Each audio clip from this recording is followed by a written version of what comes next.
Hello, every binary, and welcome to Ebon Carnival's Sideshow. We are joined by our unicorn today, but sadly, our harpy will have to miss, who will be rejoining us for the rest of the sessions. Um, we are going to go around and introduce the characters and players who are portraying these wonderful people, and then introduce our new character to the world with a few leading questions and backstories. So, going in character keeper, well, first off, I am Sawyer, also known as Ferret. I have written Skin Deep and this setting skeleton of Ebon Carnival. I hope to get Ebon Carnival printed in a future issue of the Codex that is made by the Gauntlet.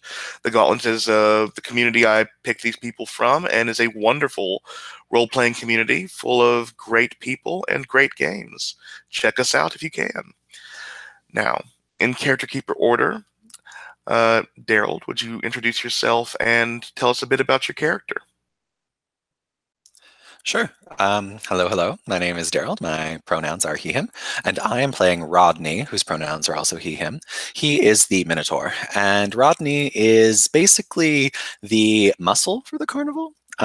He does all sorts of odd jobs, and he knows his way around the labyrinth and setup of the carnival very, very well.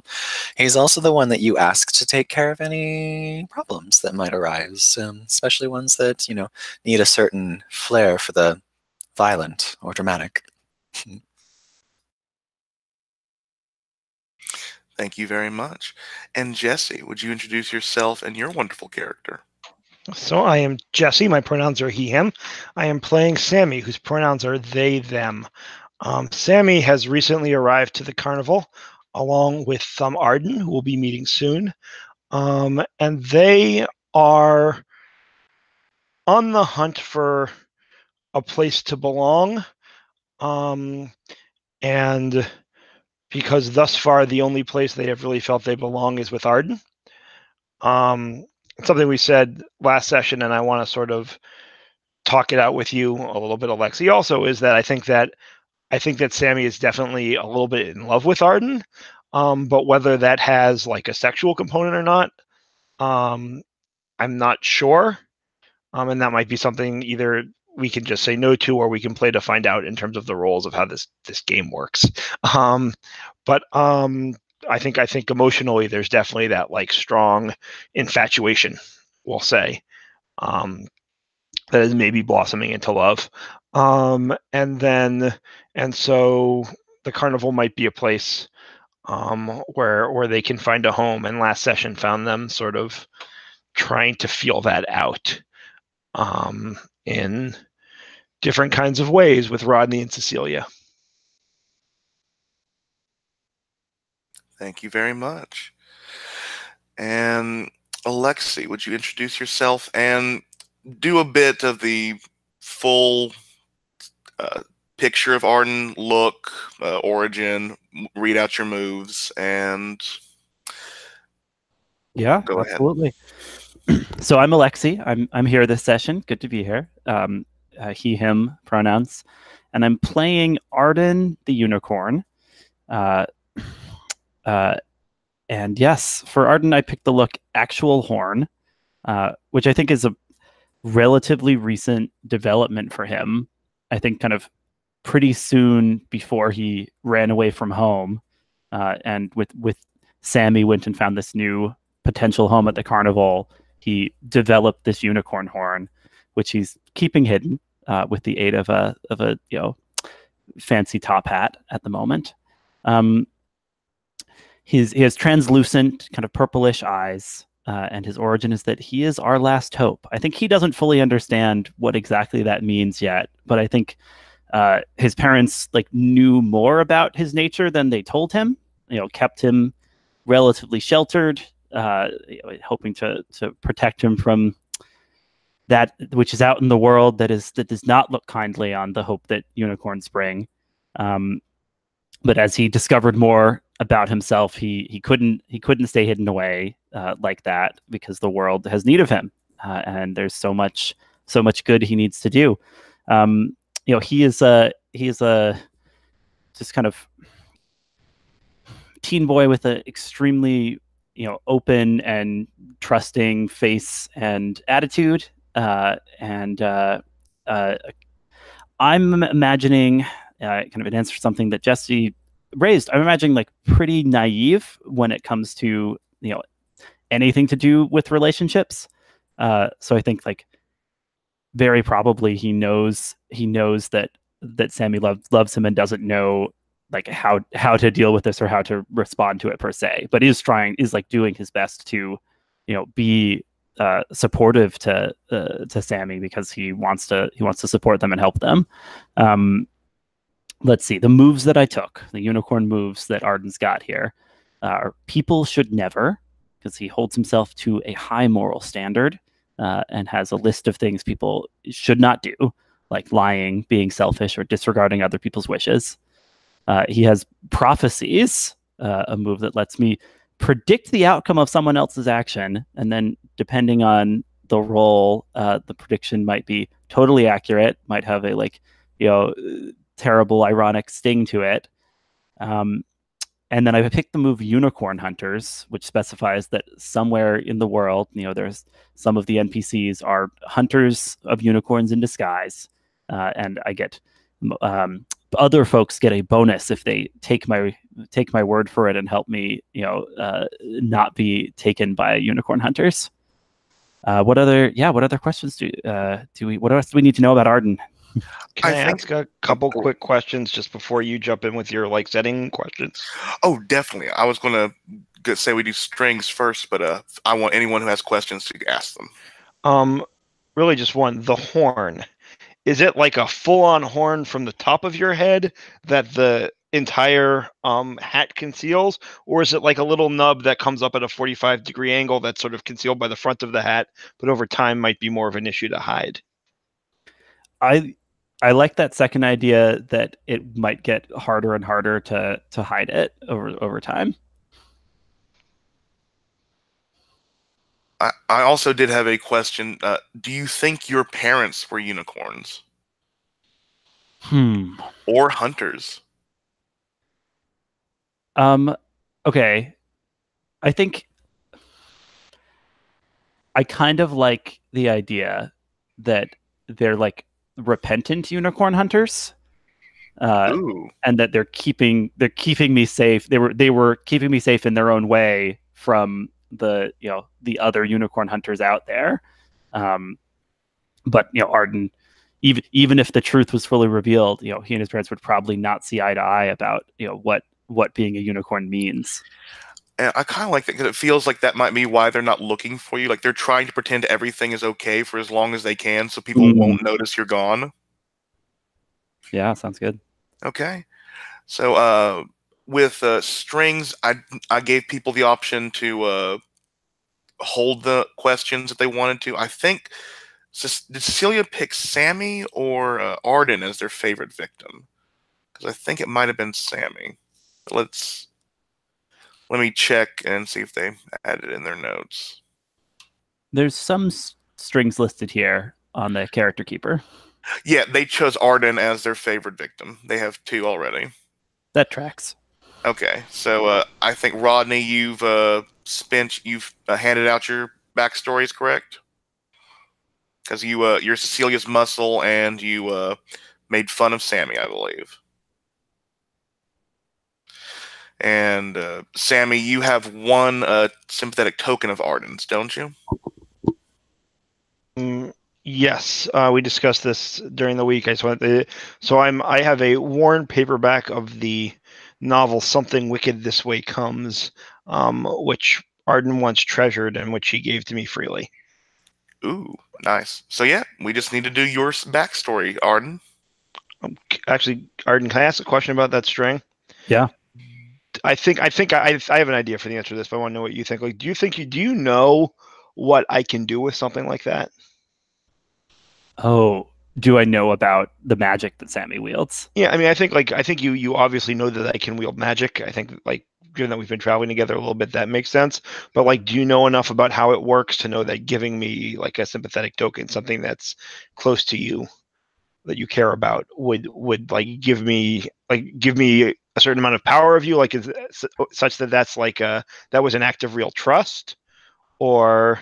Yeah, I mean, how's this sound? I think Arden may be aware of that about how Sammy's magic works, but was doing this like kind of purely as a generous action to offer something that Arden thinks would be a comfort to Sammy, and like didn't like put the pieces together about the magic because it just wouldn't occur to Arden that Sammy would ever do something, if Arden didn't want Sammy to do it. I like it. But yes, your backstories for your strings. Yeah, what I have here is someone wants to take something from you. Ask them what. Gain a string on each other. And that one feels like it should be pointed at Rodney or at Cecilia to me. And I might just offer it to Rodney since Daryl's here.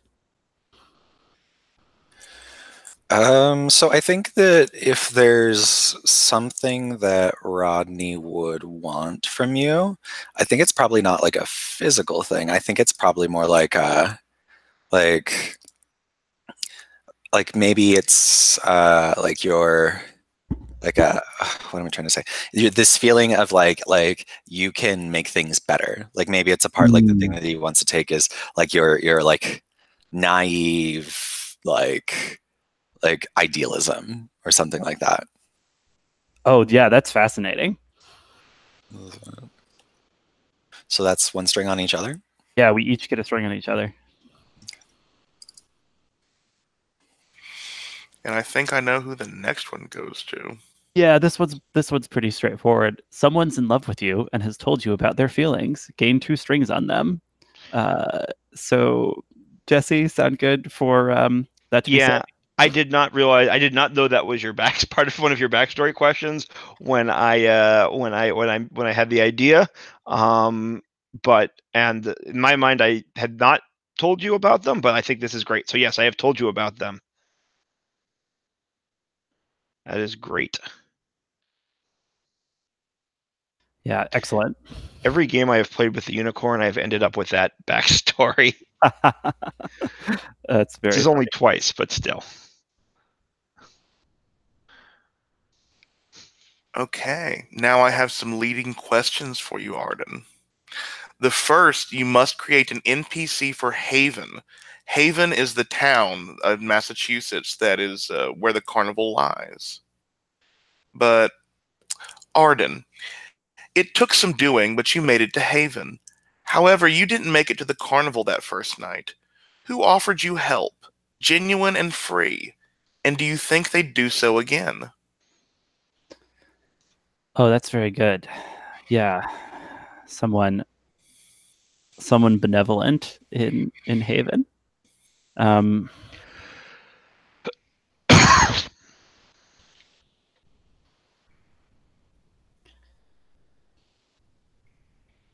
I think. Yeah. All right. How's this sound? I think there is an eccentric collector who's one of the prominent citizens of Haven. Oh man, with like a super New Englandy name. Or no, where's Haven again? Right. I was not muted, I'm sorry. Massachusetts. Yeah, great.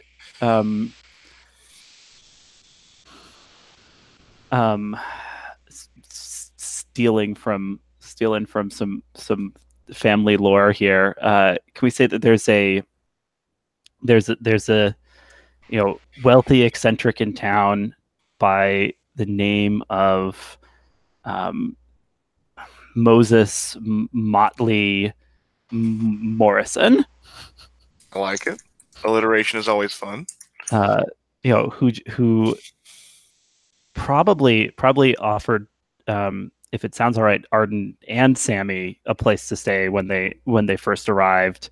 In like a house that some people might call creepy, given the like strange collector's items and memorabilia displayed all over it. But Arden argued we could trust this person, and nothing terrible happened to us in this strange house. But it certainly has like there's a pull back there though, because of just the fact that so many kind of eclectic things were on the walls, and maybe each of us felt a connection to something there. Yeah, I like the idea. If I may, like, do a narrative push, like you and Sammy arrived like by bus, Mm-hmm. and, like this guy was like maybe like had like a small like carriage or like a shopping cart full of weirdness. Mm-hmm. Offered you guys a place to stay, and maybe you had a baseball cap, and he gave you the top hat you now have. Oh, of course, that makes sense. Right. Yeah, do you think he where else would did he find the hat? Yeah. Do you think he would give you help again? I think so, but I'd feel like we need to bring something interesting to him for his collection to repay him for his generosity. Ooh, yes. So yes, but at a cost. Okay. And you had also, I think, my favorite place question. Arden, you've been out and about in Haven and have seen a building, eerie and blasphemous to you. What is this building, and why do you know that it bodes ill for you? Yeah, that's a good question. I want to say that in Haven there is a going all out with this weird conspiracy stuff, and stop me if it's too far. There's like a lodge of a fraternal secret society that burned down in like decades ago. There was a great fire there, but the kind of like burned husk of the building still stands, and the town is like really deadlocked about what to do about it, whether to rebuild it in any form or try to make it a give it a designated as a historical site. So I would prefer it to be like something that's like still in business, but if that's okay. Like, sure, I like that. Maybe like, maybe it wasn't destroyed in the fire. There's like a burned wing of it, and the rest of it still is kind of operated as some kind of a museum of some sort. Yeah, like it could be something like the adult education center and like the survivalist wing or something just burned down, or or like other odd pushes like an exotic butchery. These are cool. Can we combine it a little and say it was a building that like housed the secret society at one point? There's rumors about it, but now the operational wing is used as an adult education center. Or maybe like whatever it is, it burns down every decade, but it just keeps being rebuilt. And like always, like some of the charring is visible, yes, like a weird like blackened spire left over that for some reason wasn't restored when they rebuilt it. Yeah, and it could be like, just like maybe like to put it make it more sort of sinister for the Ukraine. Like maybe it is like a soup kitchen or like a place that's supposed to be nice. Oh, there's like a ostensible benevolent function that it has. Yeah, but like but people just hate poverty. They burn it down or whatever. It's not like there's a Satanist cult that's in the the basement that we know of. Okay, sorry for like so many narrative pushes with that, but I love the burning and the.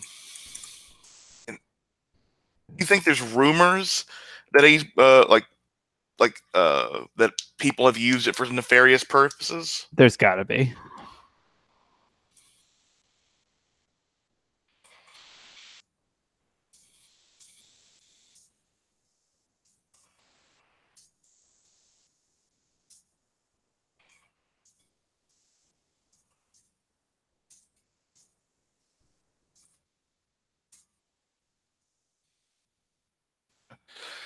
And I think you've already answered the last question, but yeah, Arden, why'd you run away from your parents, or are they even alive? Which I think we've discussed that repentant unicorn hunters that they are alive and buying you as much time as they possibly can.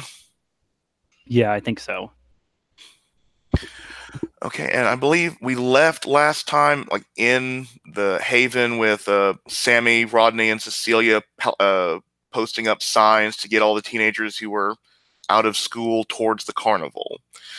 Do we want to like be later in the day, head back to the carnival and introduce Arden? I do have like a hard frame scene in mind for Arden and Rodney, if that is wanted. If anyone wants to set a scene or have a scene in mind, I am more than interested in hearing that as well.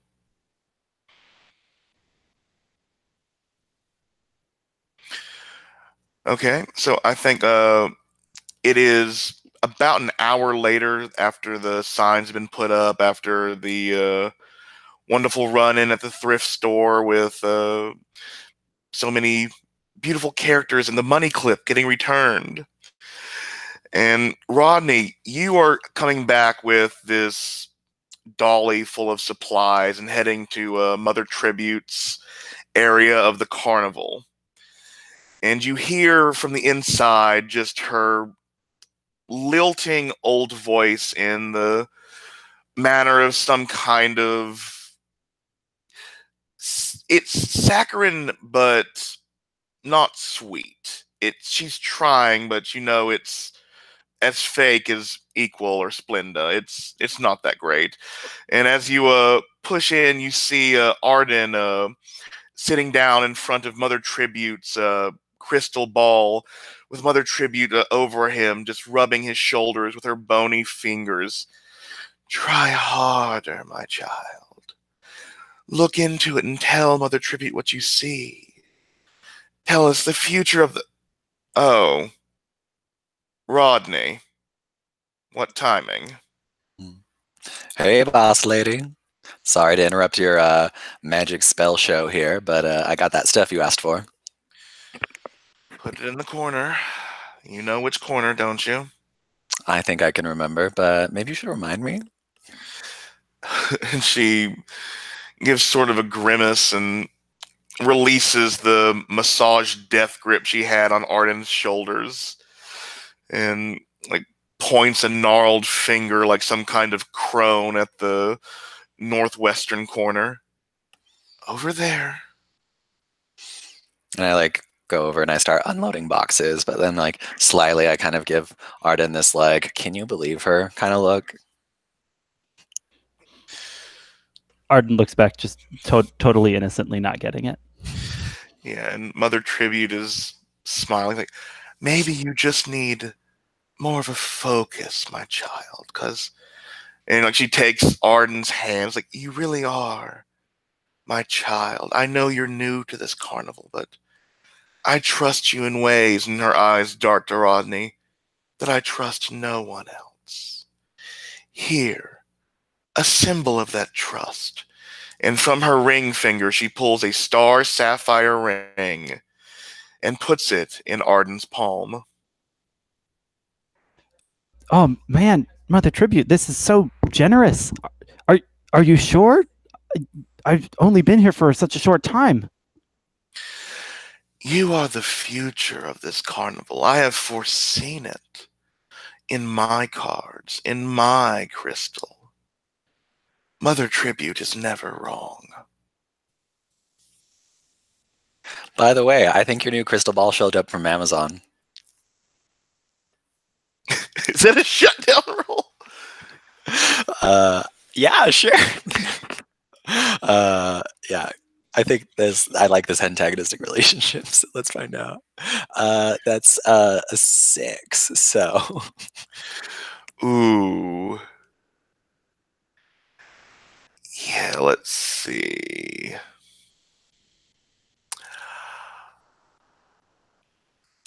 I think Mother Tribute gives you this death glare, and like she always passes herself off as Roma or Native American, and she is, but people assume she is Italian, and there's that brief instant where you feel like maybe like the evil eye could be real, as you almost feel she stares into your soul. Mother Tribute gains a string on Rodney. I ordered that one for Arden. You have to start somewhere. Oh, my very own training crystal ball? Yes, my child. You have to at least appear like you know everything before these people. Never let them see that you doubt yourself, even if you do.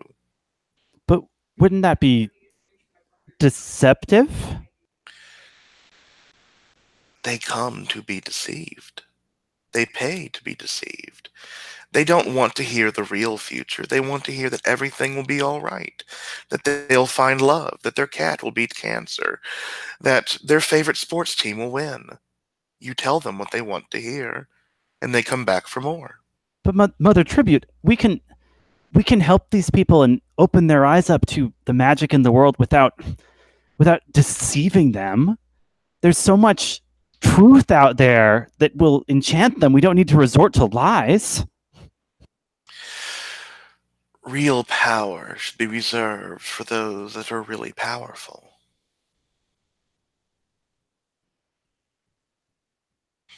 Yeah, how do I? So I want to stand up for something. Take moral high ground on an issue that matters. You are, I think, and I think like just like if you want to cement it, maybe just like you can say like well, you have your way, I have mine. Take your crystal ball and roll to run away. Maybe try to shut her down or keep your cool to like cement your position. Yeah, I think he wouldn't shut her down because she. Or you could tempt Rodney to try and back you up. Oh, that's awesome, right? Because we have strings on each other. So yeah, I definitely like turn trustingly to you, Rodney, saying, Rodney, aren't I right? You know these carnival grounds better than anyone. There's real magic here. We don't have to resort to deception. I'm trying to spending the string to tempt him to do what I want and back me up on this standing on the moral high ground.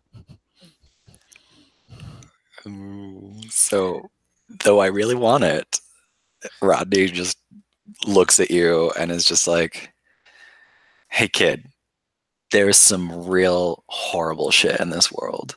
And people come here to be entertained. They don't want to be told all the nitty-gritty truth. They don't want to make themselves better. They just want to have a good time. So that's what we're here for. We put on a show. Maybe if you want to find some way to ease their suffering a little bit, but also make sure that you get that coin, sure. But I think that the old crone's right. So, Arden, I'm going to offer you a choice. Two people are trying to tear you down. I think you need to keep your cool to stand your ground or stand your position. That seems legit. I'm gonna. What are you afraid might happen? Oh man, I'm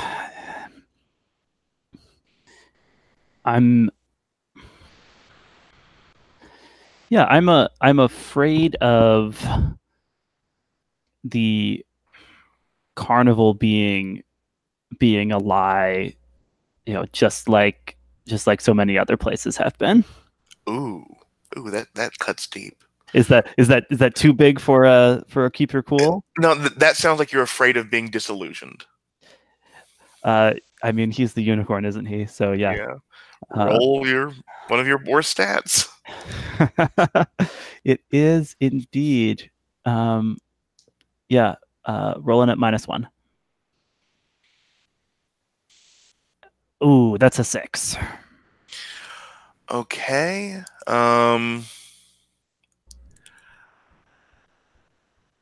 You feel trapped. You feel like you like how Mother Tribute comes behind you again and clasps her fingers on your shoulders. But like this time, like it feels almost like metal bars are melting from her fingers and trapping you. You feel startled, jittery, like a prey animal that has been surrounded by a trap.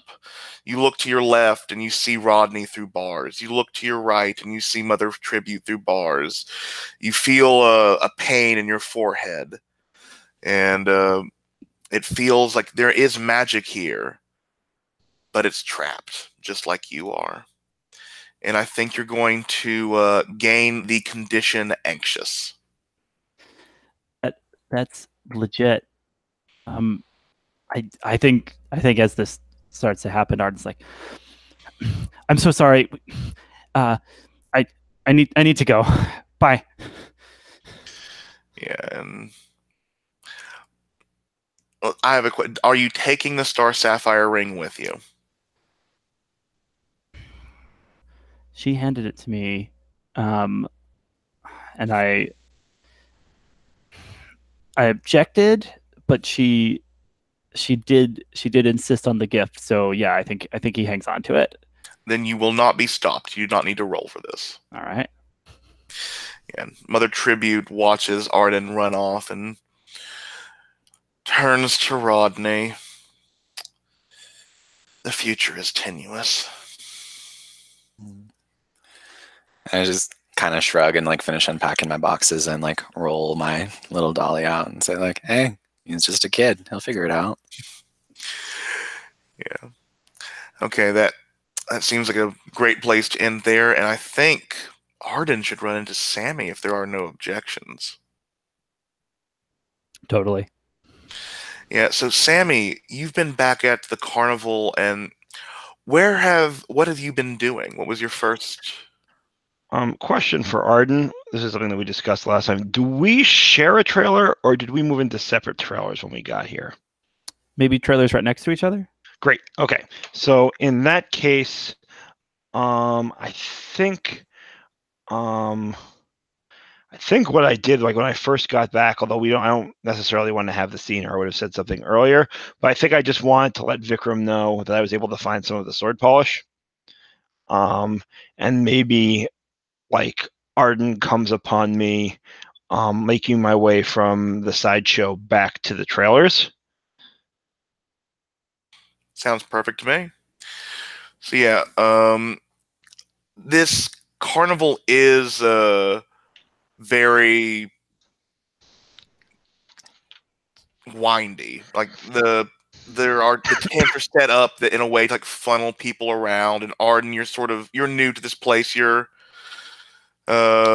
running from like tent to tent, and like you get to one tent and catch your breath, and it's like the sickly smell of fried Snickers bars driving you further.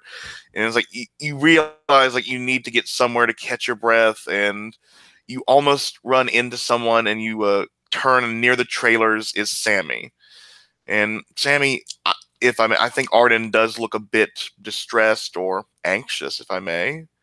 How do you respond? I think I reach out and I put. What's your posture like, Arden, in this moment? Like, how are you standing? I think he's kind of doubled over, catching his breath. So I sort of like, I think, put my hand like in the middle of his back between his shoulder blades, and I say, "You feeling all right, Arden? So much stuff has happened since last night. I was looking for you. You wouldn't believe it. This place." Yeah, Sammy. Oh, thank heavens it's you. I need to get some fresh air or something. I'm feeling weird. I don't know what it is. Let's go sit on the stoop of my trailer. You can breathe a little bit and we can talk about it. Thanks. That sounds good. And I want to tell so many things to tell you, but you first. Oh, what's there to tell? Mother Tribute's been having me stare at these crystal balls, but it's not working. I don't know. I feel like there's something there, but I don't know if the crystal balls are how I'm going to be able to do what I can do, But she was saying I needed to lie to the carnival goers, and that's That's not what I'm here to do. Yeah, I mean, so like, what do you want to? Because these games, I don't know. I've been around the. Sorry, I'm just blanking on the name. The Fairway, yeah. I've been around the Fairway a bunch.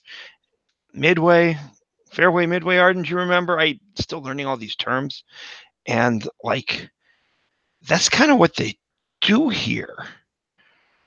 Like the milk bottles, one of them's glued to the counter when you throw the ball, and the sights on the BB guns are just like a little bit off. Like, what's your plan? If you don't want to lie to them, what are we doing here?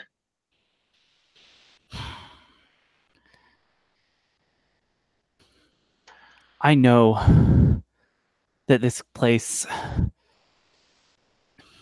can be a true home of magic. I just know it, Sammy. I mean, I've seen some magic, and they just keep telling me about how magic is dying here. I told Vikram was saying to me yesterday, and then last night it was so exciting. Arden, I went with Rodney, and he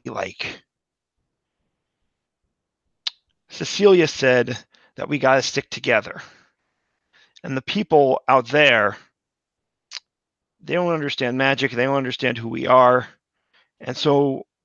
But they will. They will. Well, that's what Rodney said. Rodney said we need to make them understand, and that's why he was throwing rocks in the windows of their houses and breaking their car to make them understand who we are and what they got to do. And I was like, I don't know, but also there was a thrill there. I'm looking sort of like eager face, like trying to see whether Arden's going to be pleased or disappointed. I know he's going to be disappointed, but there was like something like, yeah, Sammy, you can't just go around breaking people's stuff like that. Look, I know they don't understand us out there, but they're just people too, trying to do their best, and it's not about us versus them. It's about how we can help them and help the world. like, I think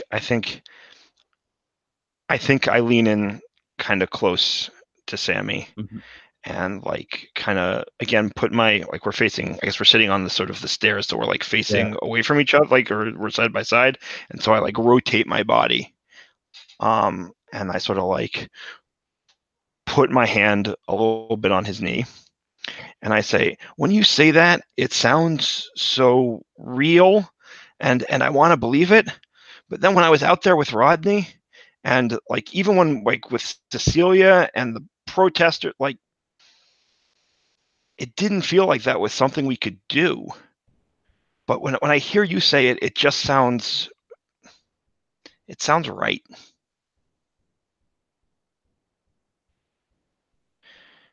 And like, Sammy is not doing this deliberately, but I think that Jesse is saying that this is a turn them on roll. I was just about to ask that. Yeah. Like Sammy's sort of like being very naive about this whole thing, as he still is, but maybe becoming less of. My hot is not very good. That was a 7, and my hot is, I believe, +1, so it's an 8. Good. So, Arden, you may give Sammy a string to not choose from the 3 options, or you may choose one of the 3 options. Give me a sec to check the options. Promise them something you think they want, act awkward and embarrassed, or give yourselves to them, which does not need to be sexual. It could be giving your time, giving your energy, giving something like that. But generally, it is taken as a fade to black initiator. Right. I've got a pitch. I kind of want to I kind of think Arden will stare into Sammy's eyes and then have a prophecy about Sammy. Is it plausible that works as promise something I think he wants or they want? I'll leave that up to Sammy. Like, what kind of prophecy would you want, if any? Right. So I think like I'm definitely cool with that, but just sort of in the spirit of what I think that promise sort of like is there. Right. It's something like what you're trying like you're trying to do something to please me. Yeah. And like so. It needs and obviously you are you, so it needs to be true, right? Or at least a prophecy that you believe to be true, right? Like someone else might lie to do that, but I don't think that's Arden. Is that no, fair? Not that's fair. Yeah. Right. That's the unicorn. So yeah, I mean, I think it should probably like I'm telling you what I want, right? What I want is for this vision that you're selling me, not selling me, like you're sincerely presenting to me of like harmony between the carnival and the town and the magic of the carnival restored. Yeah. Like that's really what I want right now. Oh yeah. No, I think I'm totally thinking along those lines then. I think Arden might like look at Sammy, like make kind of sustained eye contact and say, Sammy, that's just it. What I see in you, when the time comes, you'll be the one to bring magic back to this carnival in a way that no one will be able to deny. Ooh. Yeah, roll with integrity, and then right. erase one. Yeah.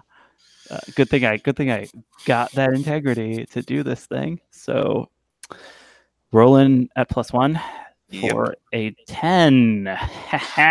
Ooh. And the way prophecy works is on a 10, your prediction of success or failure will come true, though perhaps not exactly as you foresaw. I love it. I'm excited. Ooh. And how do you foresee Sammy bringing the magic back to the carnival? I think if we have we established a kind of metaphor of whether we think this series is, a movie or a TV show or a comic book or anything like that? I would say probably like a TV show.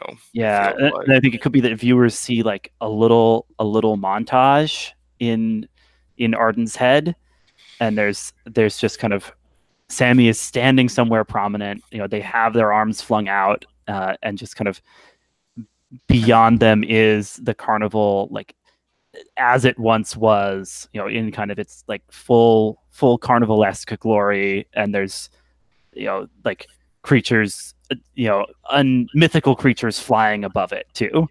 That seemed good as a little bit of the vision there. And of course, like this montage is like this indie song of the week kind of thing that has to play during it. Mm-hmm. But yeah, it's an Of Monsters and Men track. Yeah, of course. Yeah, Sammy, you have been told you will bring the magic back. Right, and I think I sort of stutter and stammer and say, well, I hope the magic comes back, but I'm not sure. I'm not sure my particular magic is beautiful, and I feel it in the world and the way, right, it emanates down from above into here, but I'm not sure my particular talents are. I try real hard, but I haven't done a whole lot that's good with magic yet. You know that. You're still learning. We both have so much to learn. Well, and I sort of lean sort of like lean my arms back on the step immediately behind. So like I've rotated myself back away from you, and I'm like looking up at the sky kind of dreamily now. And I'm like, well, hopefully we'll learn enough. Hopefully, I hope you're right, Arden. I believe you're right. Yeah, and I think it's Sammy.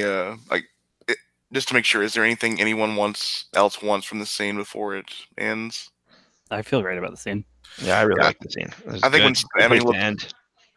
I think Sammy looks up. Like there is this raven which flies overhead, and something will happen later. Just to say, but yeah, it's getting close to the top of the hour. I think we should take a break, then get back and see what's happening with Rodney, because Rodney is always exciting. So be back at the top of the hour.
So before we get started again, I just want to say I really appreciate that Betsy Harker's character image is Nina Dobrev from the Vampire Diaries. That gave me so much life. I also, speaking of the character image, I really want to know where the image for Hank came from. I clicked on the link, but I wasn't like, that's an amazing photograph. Hank is from a collection of, like, someone did a like gallery photo of actual people who worked at carnivals, and he was just like Carney A or C or something like that. I mean, like, that is just such a striking image of a very distinctive human being.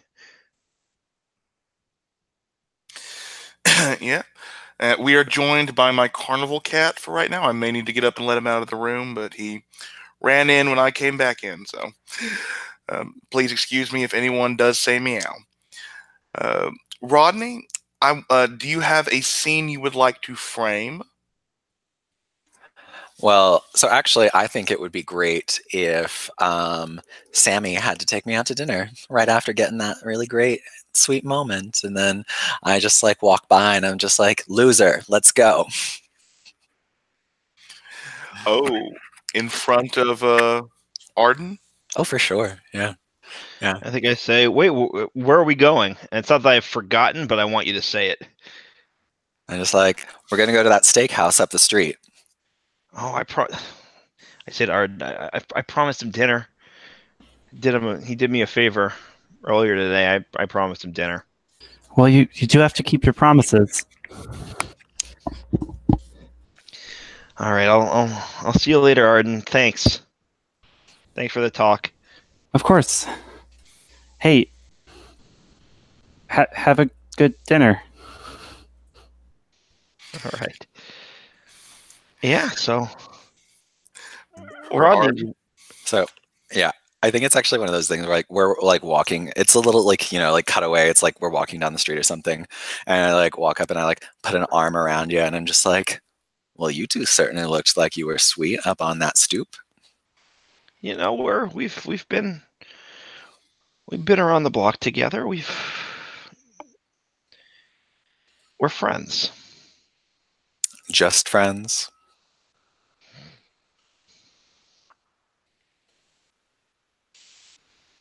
Yeah, just friends, and I say it very sadly.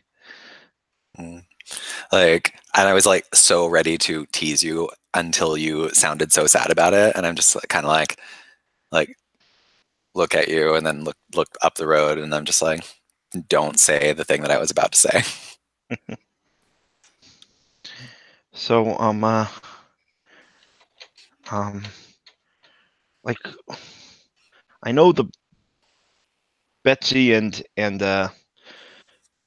well, why don't Betsy and Cecilia get along? What's the story there? That was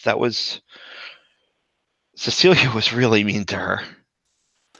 Well, I mean, I don't know everything, but I think that that Betsy girl probably deserved it. Like, Cecilia can go off for sure, but that vitriol was for something very specific.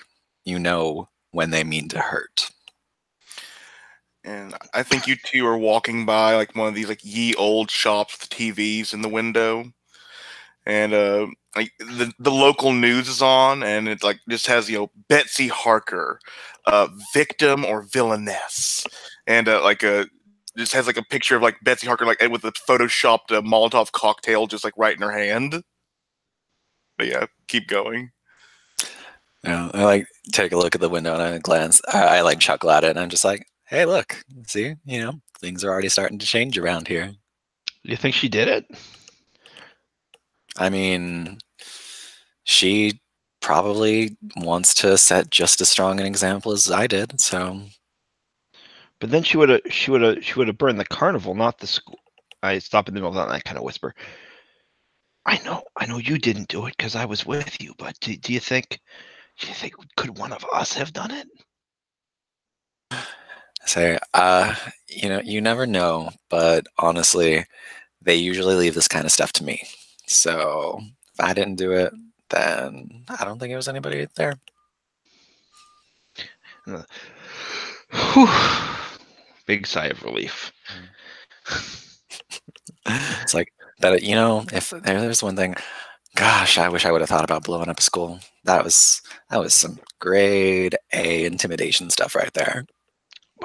Someone could have been hurt when you threw at the houses, but if you blow up a school, hey, it's after hours. Nobody's there, right? You don't know who's there. Maybe the custodian's working late, or maybe. Listen, my dad was a custodian, and they don't work late. That's not a thing. They clock out just like everybody else. Yeah. Maybe someone's got to work on the boiler late. Things happen in buildings. Okay. And school's got to be open in the morning. And you guys have arrived at the steakhouse as you have been walking and talking. There are several people outside. There's not like a big line or anything, but it is. You will have to talk a bit louder to have this conversation now, with the noise inside. I think that's the point where I'm just like, hey, but this isn't romantic dinner conversation. Why don't we talk about something else? I look very uncomfortable at that.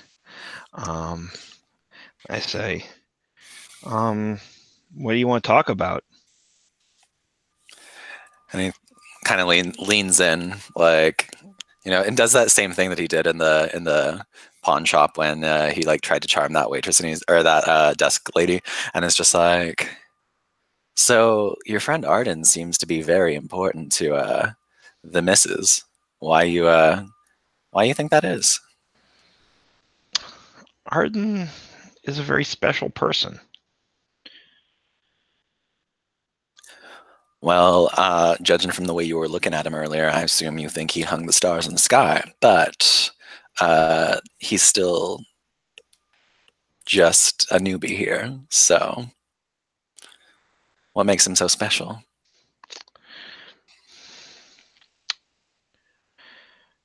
It's really hard to describe.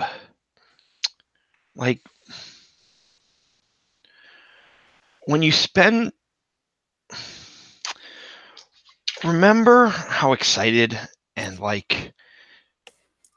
how sort of magical in a certain way it was when we were together and you were throwing the rocks at the buildings, and then the cops showed up and we ran away, and it was like just a thrill and exciting, and we were laughing, and it was great, but also we were destroying things and hurting people. Nobody got hurt. The news reports would have said so. Destroying things, then fine, and maybe hurting people, though it turned out we didn't.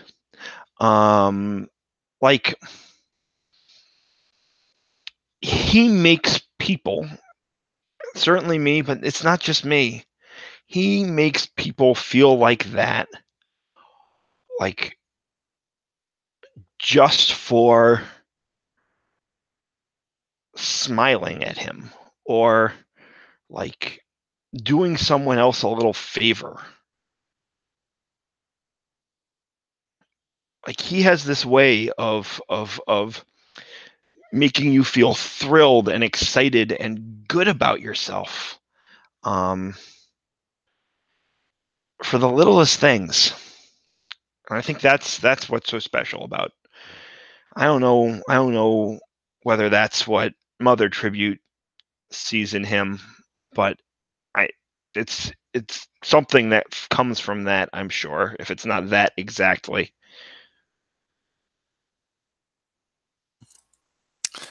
Well, it sounds to me like you just really looking at something that shines bright.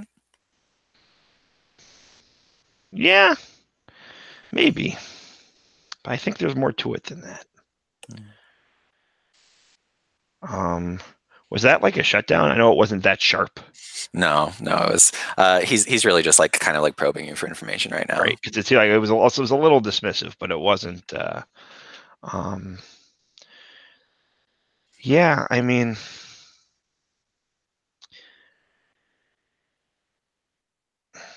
Arden took me from a bad place, and just being with him was being in a good place.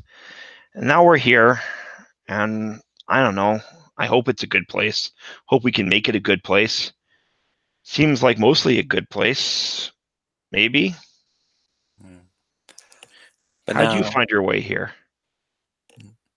I think he ignores that question and he like refocuses the conversation still back on you. And he's just like, well, now, he talks a big act about wanting to make this place a great place, but it always seems like he talks about doing it by himself.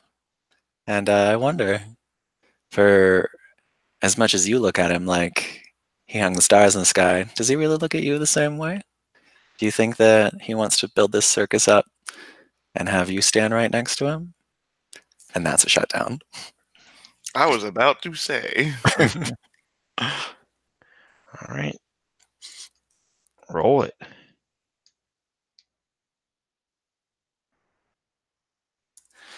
So that is a 7, and with my cold hot, like my -1 cold, it becomes a 6. That's it. But I'd actually, Are you going to spend a string? yeah, I want to spend my string to elevate it to that 7. Just because, I'm kind of leaning into that whole thing about it's like, like, do you shine as bright as him? Do you think you shine as bright as him? Are you just weird?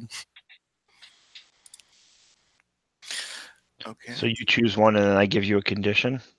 Yep. Correct. So let me double check my reference sheet.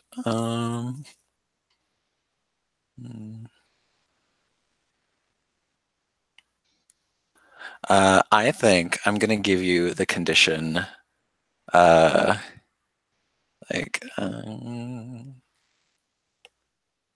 how mean do I want to get? As mean How as mean you can want. you get? Okay, fine. Let's see how this goes. It's the condition. It's charity case. Oh, that's good. Oof, that is good. I love what the unicorn does to this game, and I love what you're doing. Oh, don't worry. I'm gonna get up on the unicorn too. Conditions, charity case, and I think I'm going to give you the condition.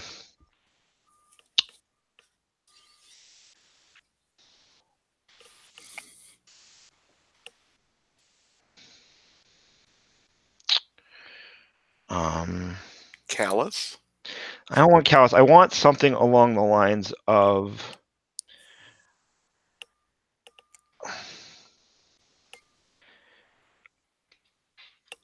like devil on the shoulder.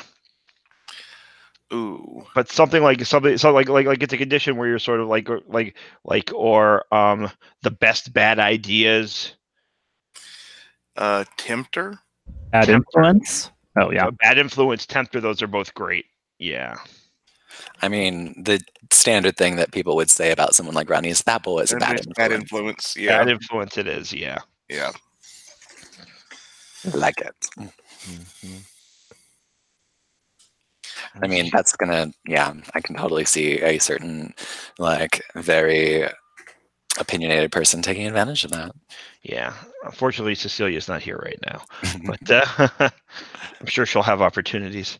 Say, Sammy, how do you respond? Yeah. So I think I get like super defensive, and I'm like, he told me that I am like so important to everything. I think I actually let it slip, right? And I say, he told me that like that the magic is going to come back to the carnival, and it's because of me.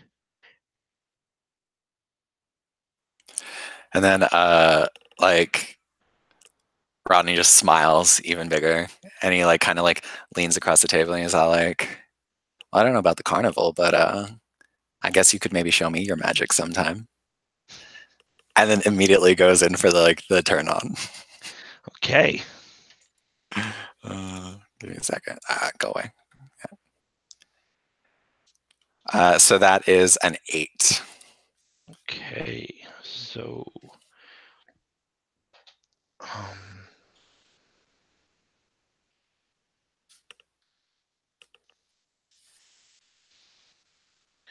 yeah, I think I get embarrassed and awkward, and I'm like, kind of, it's just whiplash, right? You go from like insulting me and like to like, trying to charm me. I just like, I'm getting all flustered. And are we sitting at the table? Maybe they've brought our water already. Oh yeah, yeah. And I've already ordered like a round of drinks. Right. So I like pick up, I pick up the water and I start to drink it. Like, I'm like, I kind of like spill a little bit on myself and I'm like trying to clean it up. And I'm like, I don't understand you, Rodney. You say these horrible things to me, and then you want me to show you magic. And I'm like dabbing myself with a napkin. And I look and I like laugh, like just like a big like guffaw, and kind of lean in and just like, it can be horrible and true at the same time. And those two things are not exclusive to each other when I say you should show me your magic, because hey, I'm not like using you for it, so You're not? You're what do not I have to get out of using it? me for it? What is all of this about? You have me bring you here. And like, I think I'm sort of like, something has kind of clicked in my head in this conversation as I think back to the store and the interaction there, right? And you like, I return your thing that you love, and you still pull another price for me for like what is really a very simple. Oh, you mean return the thing that you took from me in the first place? What makes you think I took it? I found it. Oh, yeah, yeah. You found the thing that I don't let out of my sight, that I've kept on me for years, and that I am meticulous about. You just found it because I misplaced it. I misplaced the thing that means the world to me. I don't think so. You think I could steal it? Someone else could have stolen it. I don't know how it got there. Someone else could have stolen it, but you ended up with it. That's right. And I gave it back to you. Yeah, but I just think that half of that story is true. I'm done. And I pull what little money I have left out of my pocket, put it on the table. I have no idea if it's enough to make the bill. And I just walk away. And I like sit back in my chair, just like and sip my cocktail. Mm-hmm. Oh, I like this. Rodney, you pot stirrer. Is there a scene that wants to be framed, or should I? I have a scene I'd kind of like if we're willing to let a little bit of time pass. Oh, I am definitely allowed. Fine for that, unless someone else, Arden. My pitch for a scene is a setup for Arden to gaze into the abyss, and so that it could be relatively short if it may be fitting into this time passing before the scene you're setting, Jesse. I mean, my scene is a very similar scene, but for Sammy. So maybe the end of this is like an intercut, like in the TV show version of it, right? It's like an intercut kind of scene where we're like separately doing our abyss gazing. I like that. Peer pressure, Rodney. So yeah, I think like the Sammy like closes the door to the steakhouse, just like storming off, and again like the song of the week begins playing. And like the screen splits, and Arden, where are you at this time? My theory is that for Arden, it's helpful to just get like physically elevated off the ground to do this. So like maybe he's like on in like the catwalk of one of the circus tents, or even if there's some way he can be under the stars up on top of something at the carnival. Oh, maybe he's like he's like there's a net under him, and he's like holding like sort of like holding on to or just like maybe he's at the the podium or platform for the trapeze artist, and it's like looking at like this cut open skylight in the tent. Beautiful. Yeah. Can I actually quickly change my mind to a very similar idea? But instead of intercut scene of both of us gazing, I'm actually casting watching on Arden. Ooh, I love this. Yeah, and like maybe you're reading the book and like getting images of Arden at the same time. Right. So my idea for gazing was that I think I'm trying to gaze. I think my idea from gazing is that I kind of do like a bibliomancy thing where I like flip through the book and like just let my eyes kind of follow where they will. But instead of that happening, I'm just like so upset and so focused on Arden that I end up getting these images of him instead. Okay, Or like from his perspective, right? I sort of like fall asleep as I'm doing this with like the rhythm of the ritual. yeah. Um, So yeah, roll hex casting with dark. mhm. But I like this better. And that is a 9/11. Okay, so it goes off without a hitch. And can be ended at any time you feel fit. Mm-hmm. Yeah. So I think I'm like asleep on my or dozing on my bed, and I'm seeing through Arden's eyes here. And I like the idea, like the camera, like the scene, like pans around, like the bat, like to Arden, and you almost see like Sammy just like translucently standing behind him, but Sammy's seeing through Arden's eyes. Yeah. Oh, that's great. Yeah, because I think here's where we see Arden take off his hat, and so there's this kind of nascent unicorn horn there, and like as he like looks up at the stars, it reflects the starlight and sparkles, and he's going to kind of close his eyes and breathe deeply and try to seek that inspiration, right? Because he was down in the tent with Mother Tribute. It was not working for him, but here he just think kind of alone and exposed to the stars, he's going to be able to learn something about specifically why he feels trapped here and what he can do to escape that. Gotcha. So roll that gaze. Roll and gaze into the abyss, which is and my dark is also -1, so great. Oh no, that's a 5. Oh, I think I know. I need for this hard move. I think for an option of this hard move, I need to ask Sammy something. Is it okay? Is with your magic that someone is watching with you? Sure. I think that's well. Yeah, I'm fine with that. Okay.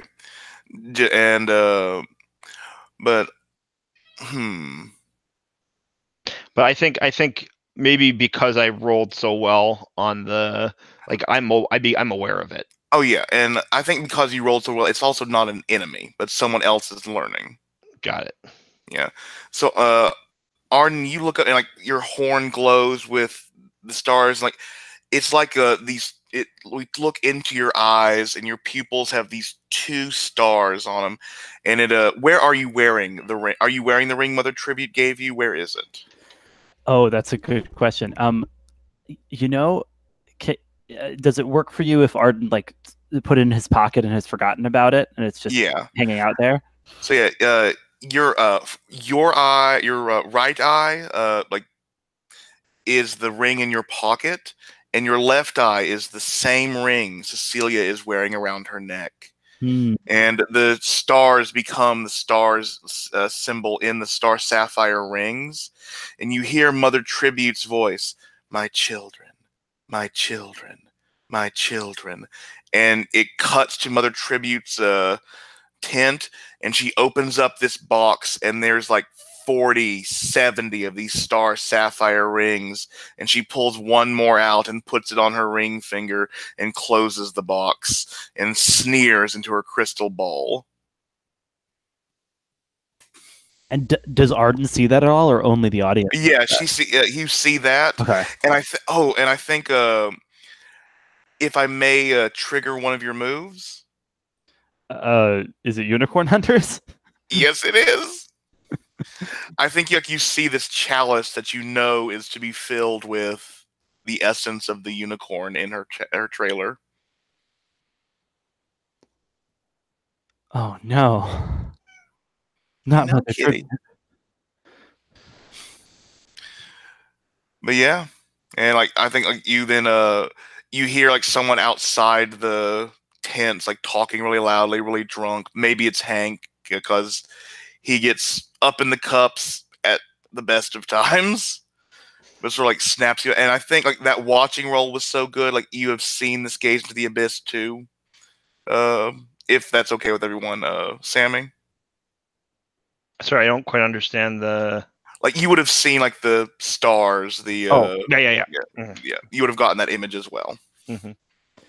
Yeah, if I hear someone who might be approaching the tent, I'm going to like hastily, put my hat back on and make myself scarce because I don't want to be found here, and certainly don't want to be found out about the full like truth about my nature.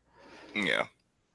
Do I need to roll anything for that, or no? I think it's just like it is Hank. He's just around the tent. He's not coming inside, but it's enough to scare you because he's unpredictable.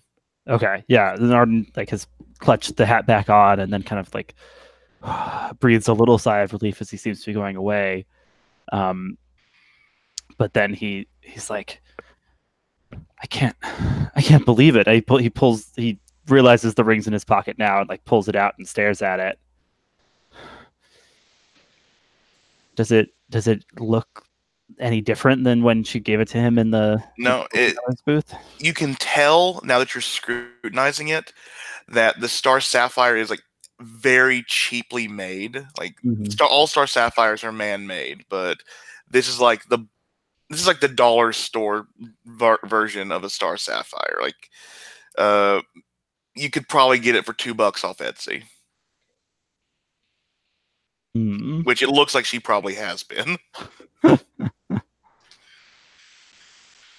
But you don't feel any magic from it. Like you don't think it's watching you back or anything like that. It's just it looks expensive, but it's obviously something she's trying to do to get you in her graces. And she said you are the future of the carnival. In what manner? Can I like snap out of my trance and make my way there?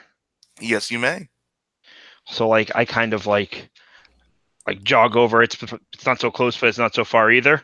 And I get there and I'm like breathing heavily, and I see that Arden is like, I said, Arden, I don't know, and I'm very much lying. Well, not very much, a little bit lying and feeling bad about it. As I say, let me hold on to the ring for a little while. Huh? What?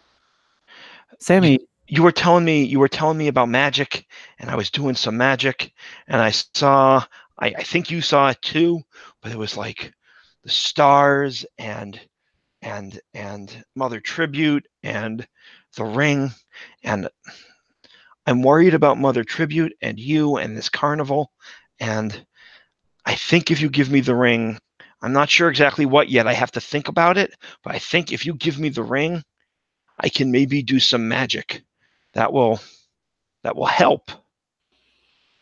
We can talk about it together. We can figure out exactly what it looks like together. But if you give, I need the ring to do it, whatever it is. And I think Arden holds the ring out, but then like pulls it back slightly as you start to reach for it, and he's like, "But you have to promise me you won't cast something with this without telling me what you're doing." No, we'll plan it together. We'll figure it out. Okay. And he hands it to Sammy. So I take it and I pocket it. And I'm like, I don't know what that was. I was scared. I'm scared too. I thought we found a place that could be a home, but I think I'm hunted here, Sammy. I definitely need your help. Of course, Arden. And I hug you.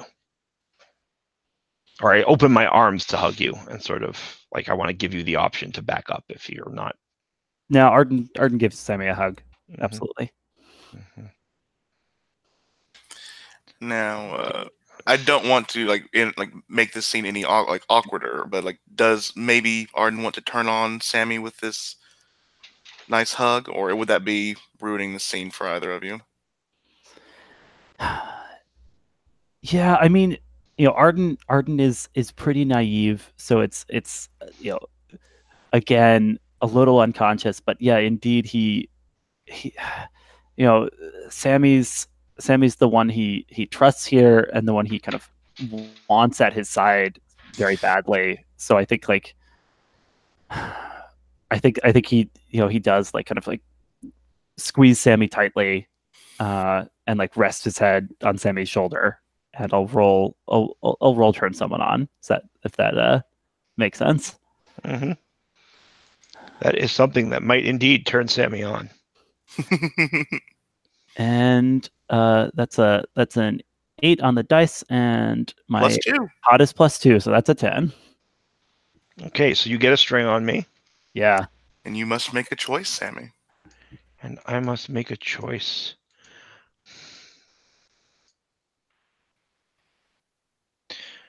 I think it's a little too early to give myself to you. And to be honest, in this context, it's not entirely clear to me what that would mean outside of, well... it could be you're offering a way to protect Arden by casting Ring of Lies, another tribute. You're giving your power. Mm-hmm. But interesting. That's just one way. You know what? I think I like that, but I don't think that's me giving myself to you. I think I'm going to make a promise. I think you want. Yeah. And I want to see how you react to it. But that's the It's like, I promise. Here's something I could do. Oh, I promise you that I will make it so that Mother Tribute cannot lie to you anymore, so that we can confront her and she'll tell us the truth. That was a great idea, Farrah. Thank you. Yeah, I think Arden kind of starts to nod, and he's like, but it won't hurt her. Look, even if we can't trust her, we can't just turn on her after she's taken us in. So you think we can get the truth without hurting her? So I've only really done this once before. And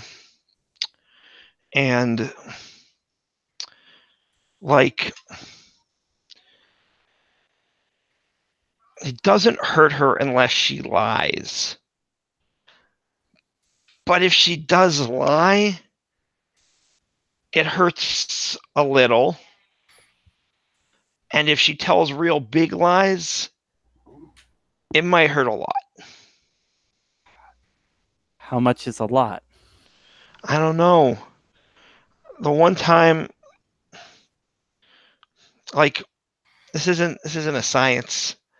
I don't really understand 100% how it works.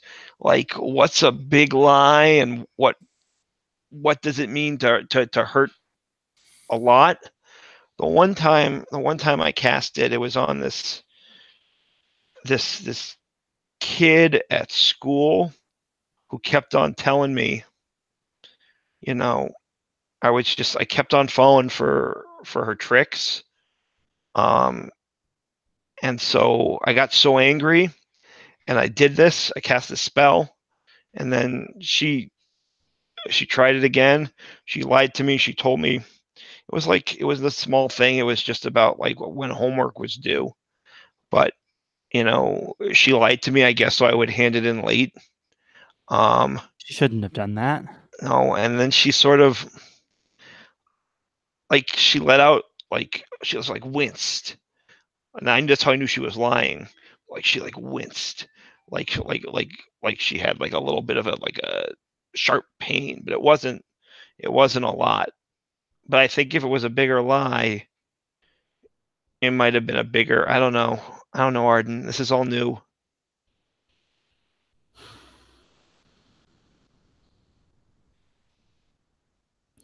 Yeah, I think Arden is visibly torn about this because getting to the truth and getting past the lies is so important.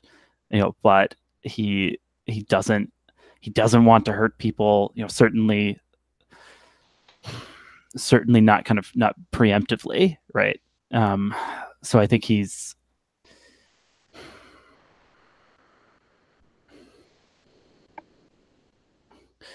Here we go. I've got the condition trapped on, or no, I've got anxious as my condition. So I think he kind of says, like, partly to himself, partly to Sammy. Well, if she comes clean, then it shouldn't hurt her at all. So we're really giving her a chance to do good, right? Yeah, that makes sense to me. I trust your judgment, Arden. You know what's right.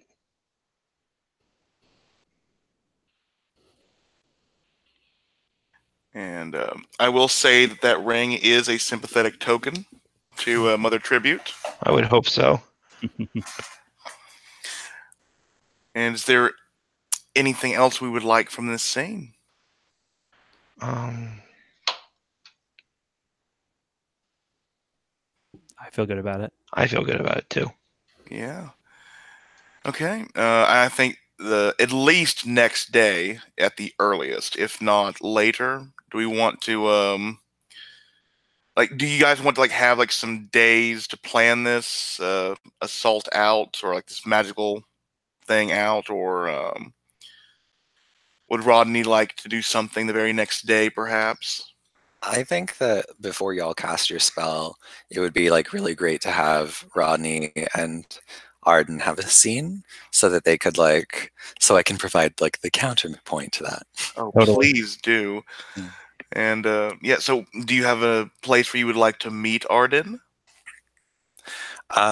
Maybe it's just the mess hall, the next lunchtime or something like that.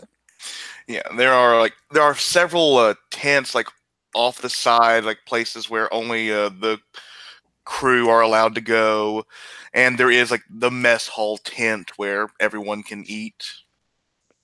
So and I think you have several cooks throughout the day, and several people who are cooks as well as other menial jobs like clowns and things like that. So you get to the tent, and this mime is just bitching her head off and ladling out mashed potatoes, gravy, fried chicken, just this wonderful smelling meal. It's the good stuff since all the food was bought yesterday by Rodney. Yeah, you and Arden, have you Rodney, do you want to run into Arden here? Do you want to have led Arden here? I think it's I probably see Arden sitting at a table far away from the rest of the contingent, and I just kind of go over there and drop my plate on the table and sit down in front of him. Good. Hello, Rodney. And it's hey, Starlight.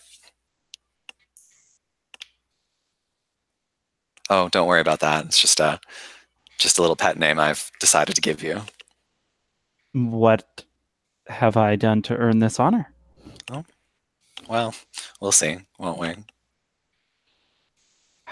How was your dinner with Sammy? I had a great time. I thought it was a very, very pleasant meal. I'm not sure Sammy felt the same.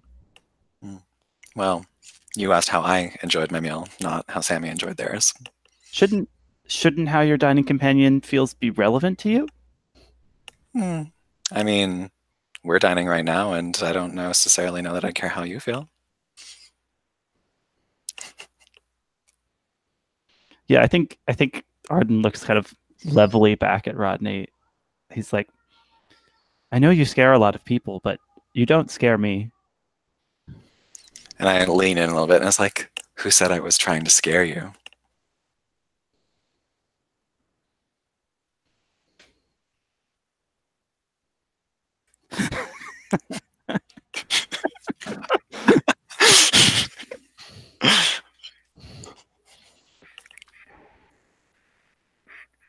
Yeah.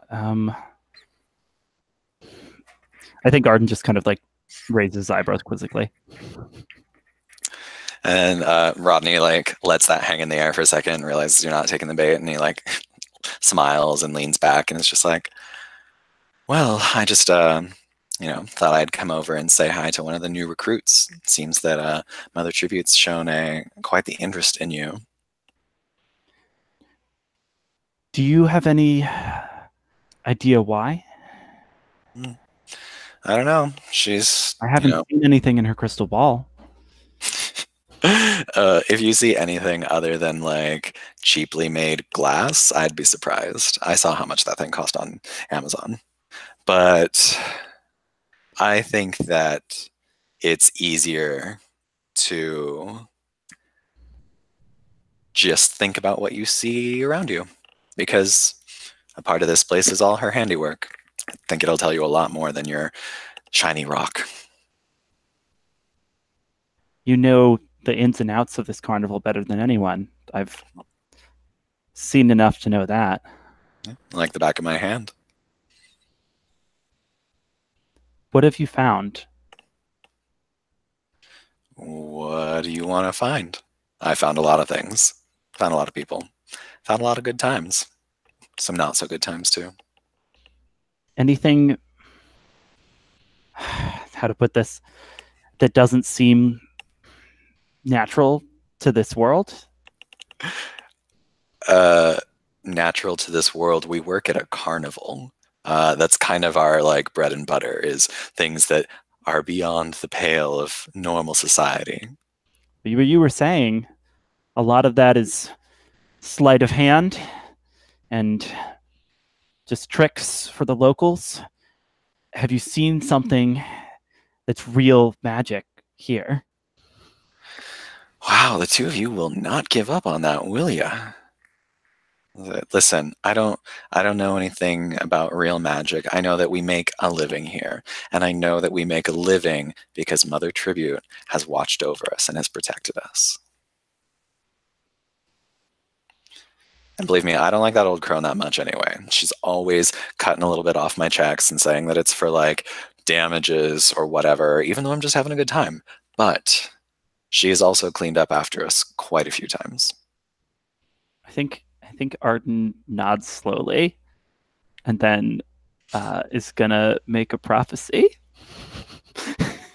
Legit. All right, because I think Arden like looks at Rodney and says,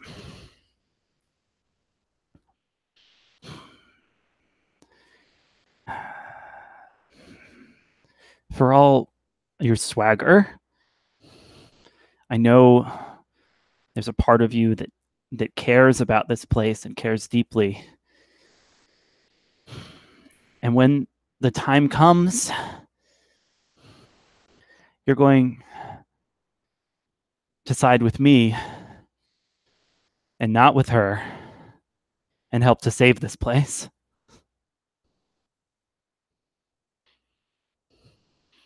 Shall I roll that? Okay, I've got one integrity on this. Oh no, that's a 4.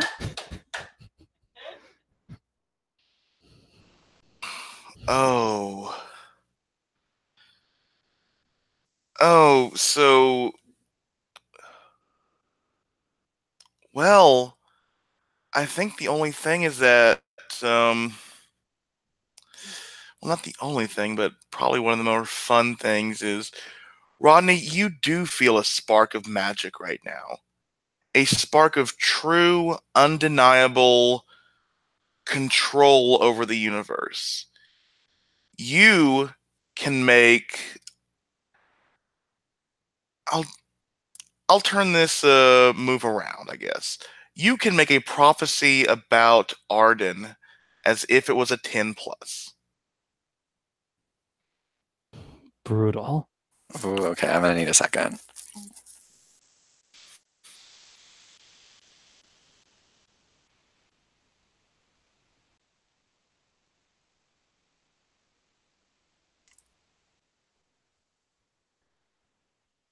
I got it. Okay. I think he doesn't. I think he doesn't even realize that he's saying, like, he's just kind of filled with it, and like before he knows it, the words just kind of tumble out of his mouth. He's like, you know, you're so obsessed with saving this place, you don't even think about how this place could save you.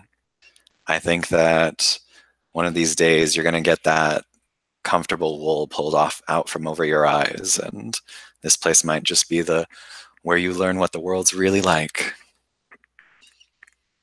And then just like it's that like that promise of like disillusionment that kind of comes from that like backhandedness, and then like that's the thing that like sparks. Yeah, so Yeah, I think you Arden's visibly taken aback because, like, on some level, this registers to him as like a prophetic turnaround. Arden, you look around, and even though like the sun is out, it almost feels like you're looking at through a day through for night filter of a camera. Like the world feels bluer, more soft and secure as you're in the carnival. And you think back to the stars and the star sapphires. Maybe they were wrong. Maybe you just need to ask some more questions before everything goes the way you think it was. But yeah, what do you two do now?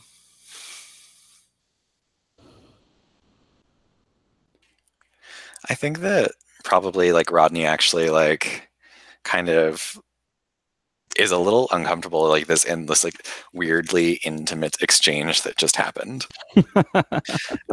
And like he kind of like sits back and he thinks about what he said for a second, and he looks around a little bit and he's just like, yeah, I gotta go. And he like stands up, and then he like starts to walk, like he walks like around the table and like away from you, but as he does that he like puts a hand on your shoulder and gives it a squeeze, like almost without thinking about it. And that's my turn on. Roll it. I love Daryl. That's a 13. No, You it's a have no 12. integrity. You have no integrity. Oh my goodness. Oh my goodness.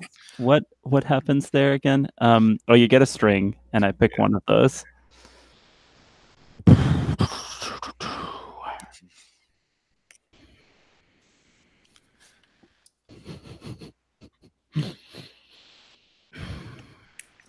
I think the easiest promise would be that you are going to take a second guess at your plans, like with Sammy. Or, I mean, you have no integrity. You could follow him to his trailer. I feel like that is a thing that Rodney, even without realizing it, is probably signaling to. Hmm.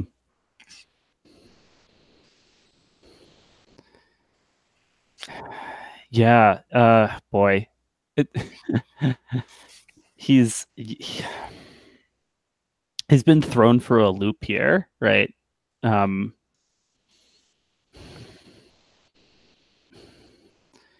So I think like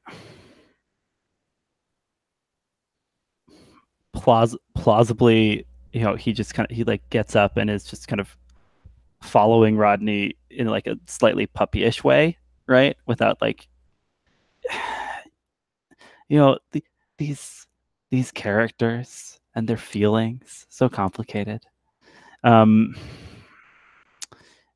just to, yeah, yeah. Just for the unicorn sex move, there's a sort of, you know, two-part nature to it, because when I lie with my head in someone's lap, they take +1 forward to protecting me, uh, which I assume is sort of plausible, like, in both a like sex context and like a, moment of intimacy that doesn't reach that. So, you know, flagging that as we kind of uh, uh, determine what happens. Ooh, if I may, Yeah. this could trigger that sex move, but your giving of yourself to him is your revealing of your horn. That's what I wanted to like ask about. It's just like I'm sure that like there's probably that moment where it's like Rodney tries to take your hat off, and do you let him? I think, yeah, I think Arden grabs the hat for a moment. It's like, look,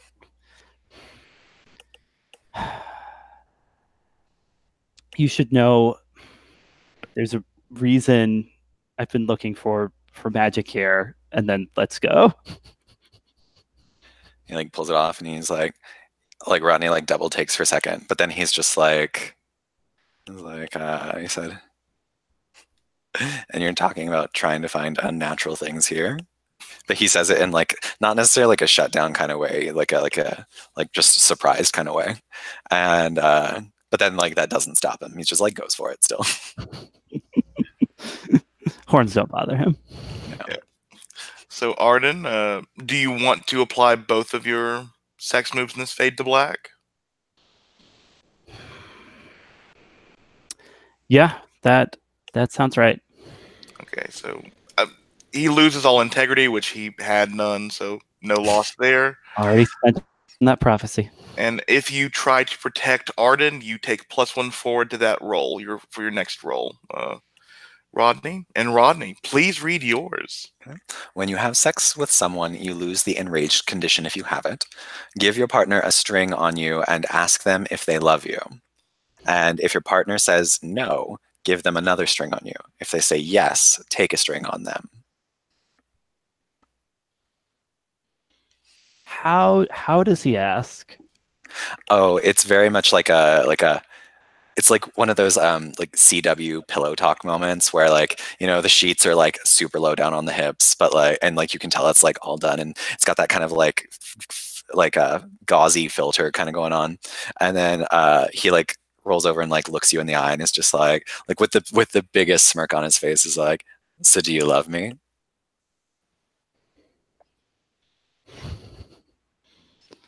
Don't lie. Yeah. Um,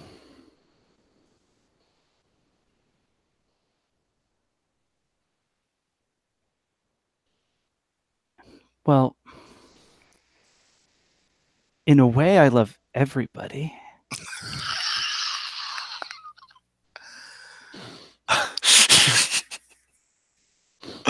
Is that it? Is that your answer, or like? Yeah, that's what he says. You should kind of interpret what that means, I think.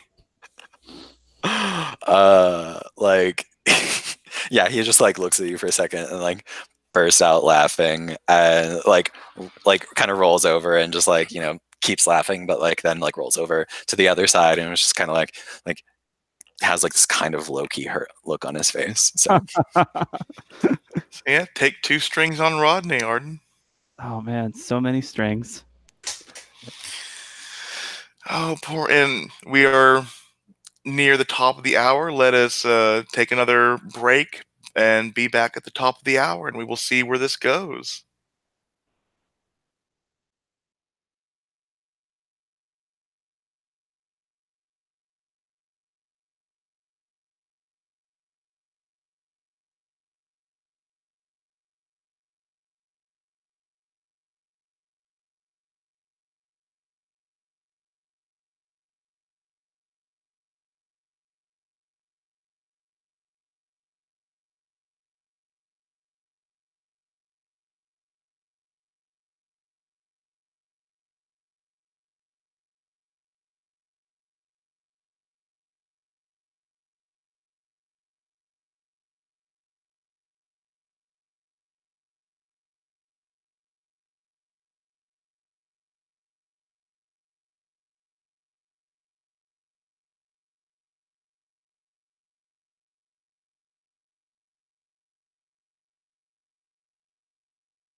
I cannot wait for Sammy to find out about this, of course. Yeah, I mean, I assume the next scene before Arden and I try to conduct our little ritual that I am so excited but also a little bit terrified of. I'm gonna have to have a run in with Rodney. Maybe I'll be. Which trailer were you in? Rodney's or Arden's? Rodney's for sure. Rodney's. I just want to look at the diagram here. I mean, if we wanted to have the classic, like, catch someone on their walk of shame, like, like, as, like, he's coming out of my trailer. Maybe. Tell me, well, maybe we'll wait for Alexi to come back and we can talk this out, whether it's better to have Sammy see Arden coming back from his walk of shame or have Rodney tell Sammy about it later. Yeah, I know my initial opinion on that is that for Sammy, I think seeing is believing. Yeah, 100%. The question is, do we want to string Sammy along a little bit longer, or do we just want to have that confrontation? I want to pressure Arden into maybe lying. Yeah, no, I think that's good. Oh, right. Well, there's back. some places. Wonderful, because we're talking about you. Yeah. Yeah, we're talking about perhaps having the next scene be the caught walk of shame. Oh, okay. Yeah. And Right, how? and there's Go ahead. like what happens? This is like a mechanical question. You know what? Let's just play it out and see what happens. Let's play to see what happens rather than ask the Yeah. question. If it So, comes up, I'll ask the question. Or Yeah, I think Sammy, you've had your breakfast for the day. Like maybe like you went and saw Vikram like showing off his swords being in pristine condition now, and you're heading back to the trailer to maybe get Mother Tribute's ring to talk to Arden about this ritual, and you're going up through the trailers. And Rodney, your trailer door opens. Who exits first? I think it's Rodney. Yeah, because And, I want to be able to see it. and what does Rodney wear? Oh, he's only wearing like some like low-rise Wranglers, and then like it's just like ripped muscles all the way up, and he's kind of like he's about to pull on like a tank top, but then like stops and like looks at you and smiles and it's like, oh hey. you wearing shoes? Probably not. Okay. Hey Rodney, what's up? Oh, just Playing Yahtzee. playing. I was thinking of throwback. I was just like, oh, just doing some stargazing. It's morning, right? Mm-hmm. Yeah. I look up at the sky. I'm just like, I don't think I get it. I'm like, inside in the morning. Yeah. And like just doesn't elaborate. Mm-hmm. Is this the moment when Arden walks out? I believe so. And Arden, what are you wearing? He's fully dressed. Just maybe like that little bolo tie. If you check the art that I have, where there's a little like hint of a unicorn horn in the ornament on it. Maybe he's like adjusting that as he's stepping out. Say, hey, Arden. And I think at this point, I'm naive, but I'm not that naive. And I realize that I figure out what stargazing means. And I think my face falls, and I just look at you. Sammy, no, it's Sammy. What? Why? Do you love him? Man, everyone's asking this question. Well, why him and never? Do you love him?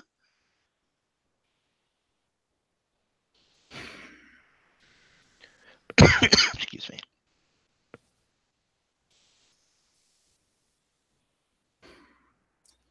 And I actually wrap my arm around Arden's shoulder and I'm like, go on, tell him what you said to me.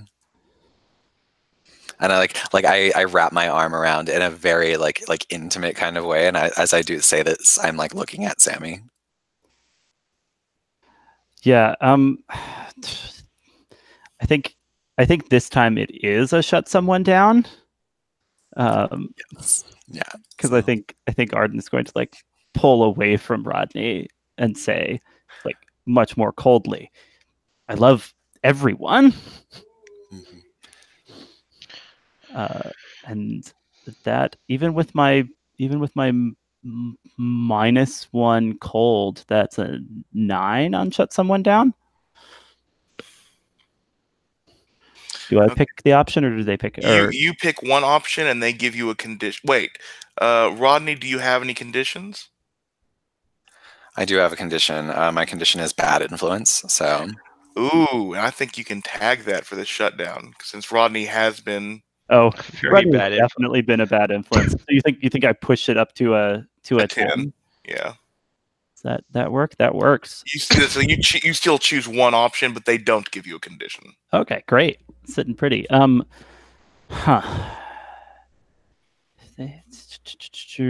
do have string. You do have a string on me though, right? I have 2.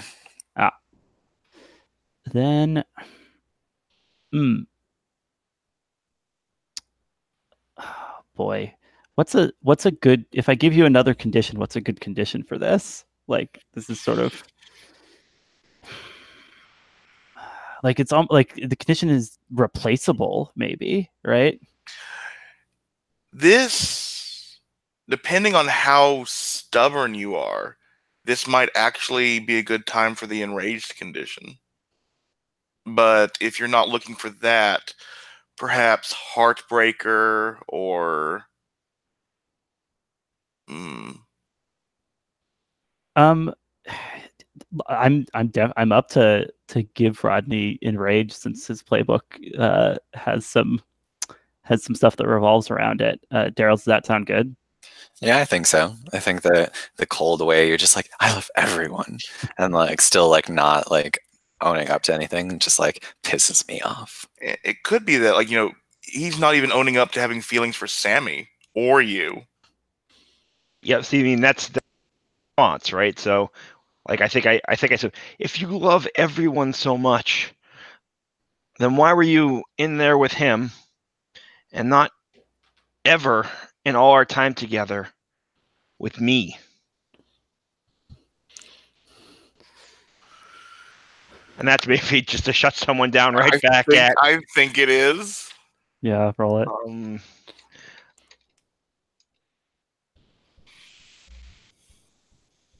Oh, that is an 8 with, what is my cold? -1, so it's a 7.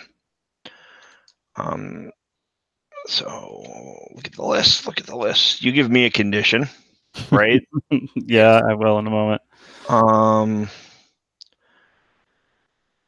And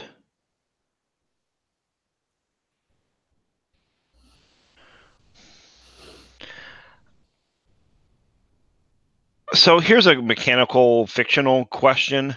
Mm-hmm. Like, can I, as sort of like, I want to,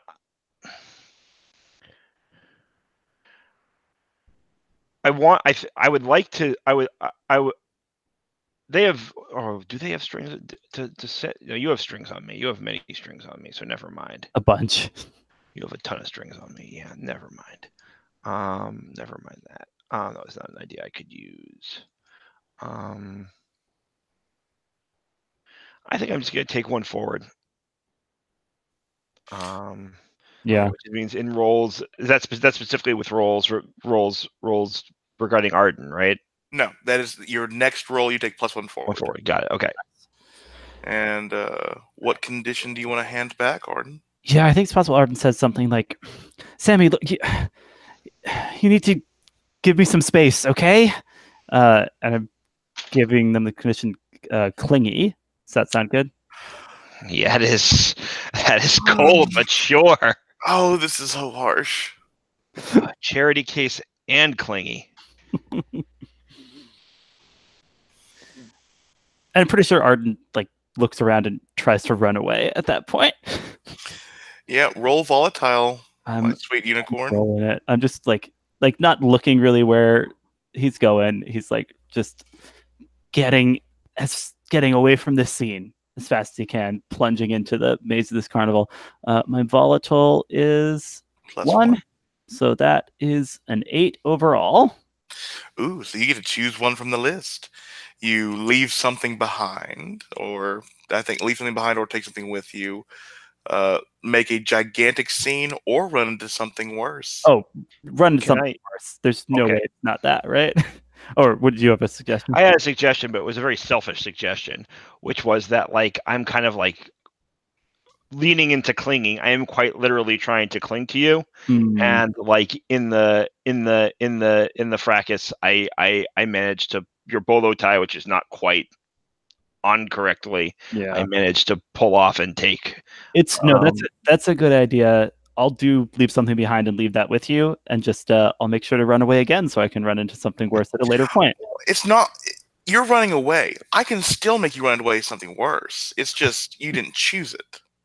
Fair, yeah. So I'll lose the significant tie to Sammy as I'm just not keeping it together as I get out of this scene. Take a sympathetic token, Sammy. And Rodney, how do you react to this? The way that the way that Arden continued to dismiss me just really, really pissed me off. And to see Sammy not get it and keep clinging to Arden just got me even more under my skin. And so this moment where Arden runs off and Sammy's crestfallen left behind, I think I just walk past them and I'm just well, you may have hung the stars in the sky, but it's daybreak now, so welcome to the real world. I think I just collapsed onto the ground weeping. Into clutching Arden's bolo tie. All this drama and Cecilia did not cause it. You are such a destructive cow, Rodney.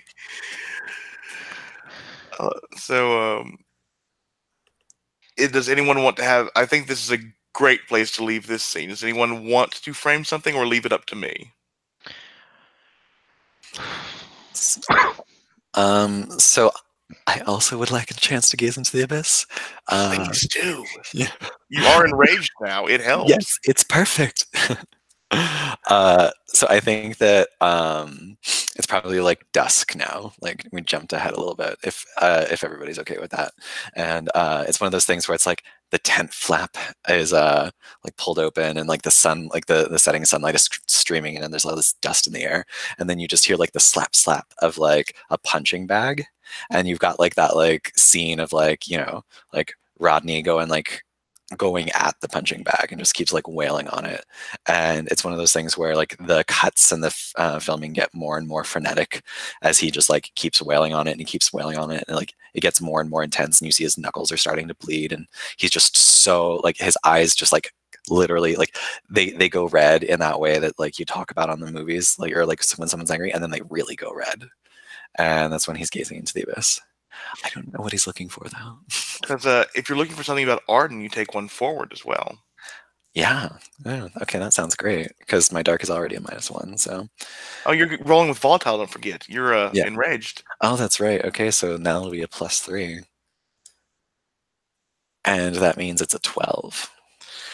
Okay, so I think you're punching and it's just you're getting flashes of the news of the day.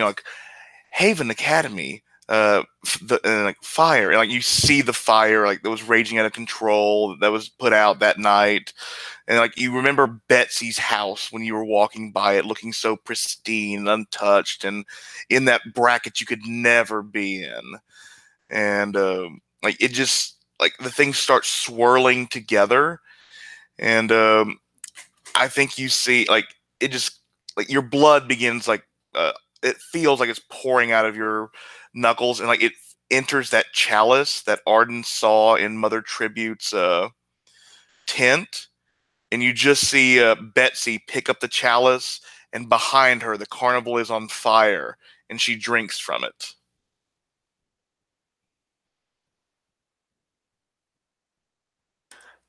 Yeah, like I think that like the vision overwhelms Rodney, and he just like it's that thing where like the vision's like frenetic, just as frenetic as the boxing, and then like it all just stops, and he like falls to the ground, and like he's got like a hand up on the punching bag, and he's just like panting, and like that's sweat pouring, and he looks around, and there's no one there. Yeah, is that all you wanted to do right then?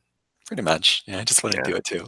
Yeah, I think like if there's no scenes that want to be framed, there is one I want to frame where like I think it is dusk, and Arden is Arden. You've been hiding for most of the day. You don't want to tell fortunes. You don't want to be seen by Mother Tribute. It's just like it has been an emotional roller coaster. You just needed time, and I think like Rhonda has been covering for you, the woman who runs the deep frying station, and like you've been allowed to stay in her trailer, and there's like I think like she's been checking in on you, and like you've pushed your fourth like a fried Snickers under her bed because like you want to be nice, but you don't want to die at age 16. Mm-hmm.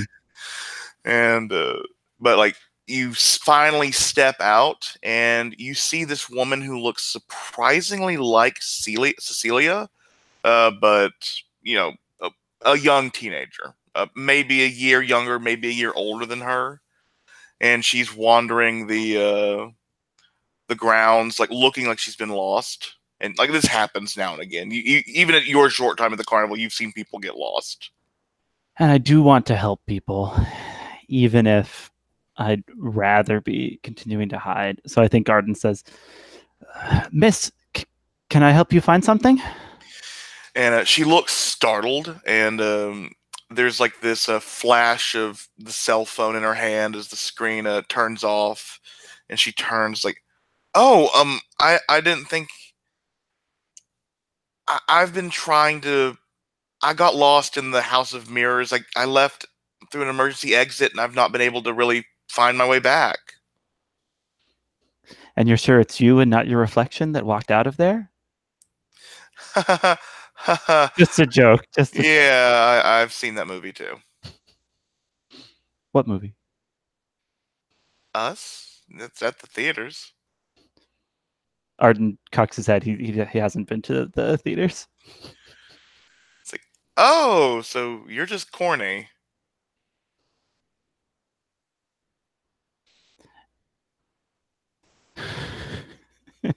He like winces slightly at the syllable corn and then recovers. And it's like, yeah, corny carny. Was there some way I could help you, or I don't know. And I think like she begins walking closer, and you see this. If you've seen Battle Royale and you remember the girl with the comma or the sickle, you see like this sort of. The smile is too wide. It reminds you of the Joker or any kind of comic book villain that's being too rictusy. I don't know, but you seem interesting. I've never seen you around here before. Where are you from?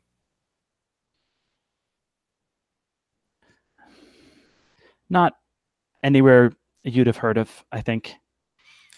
I do very well in geography class. Try me. Just a little town where Not much happens. That's why I ran away to the carnival. Why does anyone? So you're from a town where nothing happens, and you run away to a town where nothing happens, but it has a carnival? Oh, things happen in this town. There's that building that burns down every so often. Mm. And she's still getting closer to you. What do you do? um,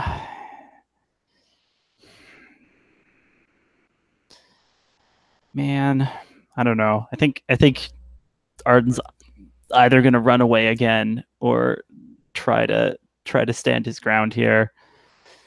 Oh boy. I'm going to try to stand my ground first and run away if that doesn't work. Okay, keep your cool. Yeah. I think he tries to like just harden himself and What are stare. you afraid might happen? I'm afraid this person will discover my secret or knows something about it already. Understood. Roll. All right. Oh, well, that was a 5. You advance, I do indeed. but yeah, I think like you stiffen up, you like strike a pose, like you stomp your foot, and as you stomp, the vibrations go up your body, and your hat falls off your head. And she sees your horn glowing in the dusk, and she smiles, somehow even more sinister than it already was. Oh, I don't know where you're from, but it doesn't really matter now, 'cause I know what to do with you. And you see that like there's another flash, and you think she's brought out her cell phone again, but you see in the glint of the light, like it is reflecting red. She has a switchblade. What? Careful, someone could get hurt. That's the point. Now come here. It won't hurt for long. No. I. Oh boy. I think it's just like a fight or flight kicks in and weirdly fight wins out. So I want to roll laugh out physically here. Okay, go ahead. Just to like take a little tour of all the basic moves this session. My volatile is +1, so Yep. that's an 8. Okay, so you choose. You either go your darkest self, you let me decide how bad the harm is, or they gain a string on you. Let's give her a string. Excellent. So you inflict one harm. I think like you just instinctively like kick your hat up into your hand, but as you keep kicking, you kick the switchblade out of her hand, Yeah. and like you grab the hat and push her back, and she's stumbling away, and like this trumpet sounds outside the carnival, and she glares at you, like grabbing her wrist. It's like, fine, I'll be back. There's more of us here, you know. More of us than you. More of us than any of you freaks. And she begins limping off, or like running off towards the forest, holding her wrist. Did her wrist get hurt by her own knife in this? No, you kicked her so hard. You kicked the wrist to knock the knife out of the hand. Oh man. Yeah. I think Arden's surprised at his own strength in that moment. But like kind of like catches his breath, puts his hat back on, and he's like, more hunters. Oh no. Oh no. Yeah, and I am curious to what Sammy has been doing.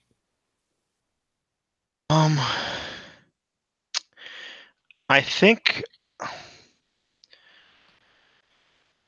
after like a good cry and sort of a return to their trailer to get to my trailer to get the ring, which I shove in my pocket along with the bolo tie. I want to go find Rodney. Okay. And Rodney, are you still at the place where you had your vision? Are you heading back to bandage up your knuckles? I wanted to be like right after I've just had that vision, like bloody knuckles in the sawdust kind of thing. Yes. And like, so, and like, of course, still shirtless, still glistening. Of course. I mean, Rodney's hot. Everyone has to know this. Yeah. And Like in my contract that I have to be shirtless every like 10 minutes in an episode. So it's like Daniel Wu in Into the Badlands. You must be sexy for at least 10% of this show, if not more. And I think like Sammy's like going from like stall to stall. Like people are pointing like to where they saw Rodney go, and finally Sammy gets to the training tent, for a lack of better words, opens up, and I think like this is when Rodney's like just like reaching up the punching bag, like pulling himself up back on his feet. But like we get like this slow pan up shot or pan down shot of Rodney's like muscular frame, for everyone so inclined. Right, and then the camera pulls back, and it's a POV shot from Sammy's perspective. Yes. Right, like even in my anger and or maybe because of my anger and my upsetness, like there's more than a little lust there too. Yeah, so I think Sammy, sort of like standing in that framed doorway, sort of does that thing, like they decide to be very polite, and knocks on the door frame as if it were a door, as if it were a closed door, to kind of like get Rodney's attention, but also like ask permission to like come in. Rodney like looks over, like is like looking down at his bloody knuckle and like looks over and just like does this like head thing where it's like, yeah, come on in, and then he like turns around away from you and like walks over to like a table and like starts to pull like some like tape out of it and starts wrapping his hands. So Sammy kind of like breathes in deep the smell of sweat and sawdust, and maybe like a little bit of that like iron tang of blood. Just a very like a hint there. And with their hands in their pockets, kind of like fiddling with the at this moment the bolo tie, says like, I know it was Arden too. I don't, but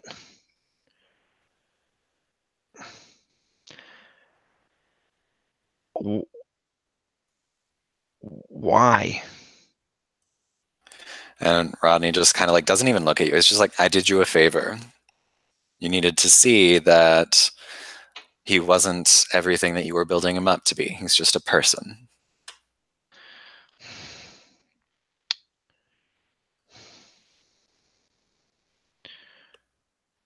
Yeah, Arden's a person, but, and you know, maybe you were right about some things. Like even Arden can get things wrong and make mistakes.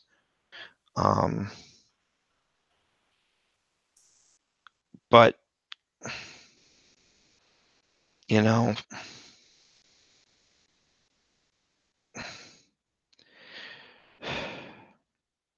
it's not like you have to help him do it.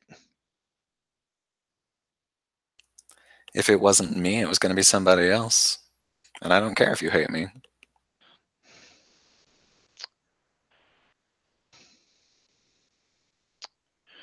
I don't hate you.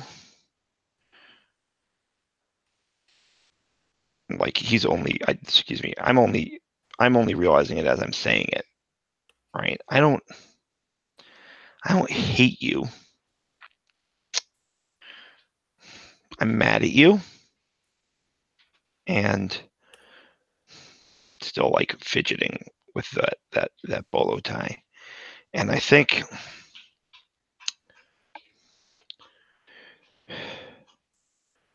we were going to do so many good things for this place. And now because of you, I don't know anymore. And then like Rodney kind of like turns around, and like, you know, he's got like the white tape around his neck, both of his hands at this point. And it's like wrapped up to his wrist, and then you can see the blood is already starting to kind of like stain it a little bit. But he walks over to you and like towers over you and grabs like one of the strings of the bolo tie and kind of like pulls it and you slightly towards him, and is like, "Why don't you do something good for yourself for once?" And I think in that moment, Sammy, like, foolishly and furiously, like,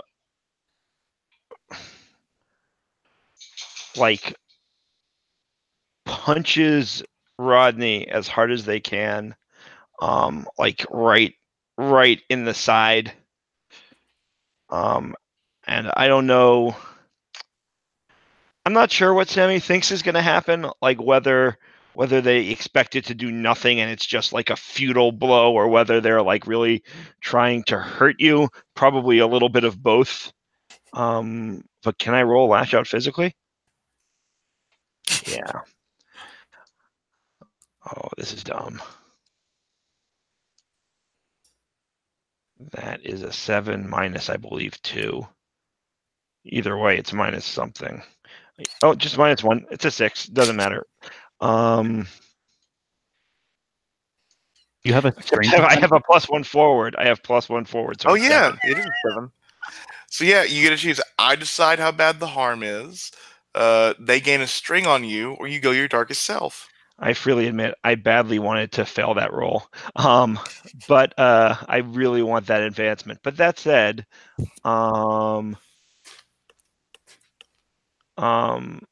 I think they learned something about my true nature and gain a string on me. Okay, so Rodney gain a string and take 1 harm. What do you learn, or what do you think you learn about me? So I'm going to say that the only way that you actually hurt me from doing that was because in your anger, your punch actually got infused with like magic. And like That makes sense. There was like a visible magic that like kind of lit up on your hand as it like collided with my side. Mm-hmm. So, and then I kind of like stumble back and like wince and like put like my bandaged hand up against my side and just like, wow, I was not expecting that, you little firecracker. I like look down at my hand and then I run away. So, ooh, you will need to roll to run away. Yep.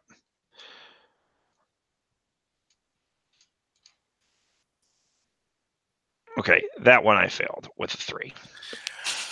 Okay, so, ooh, you do get your advance, yeah. So that's a yay, and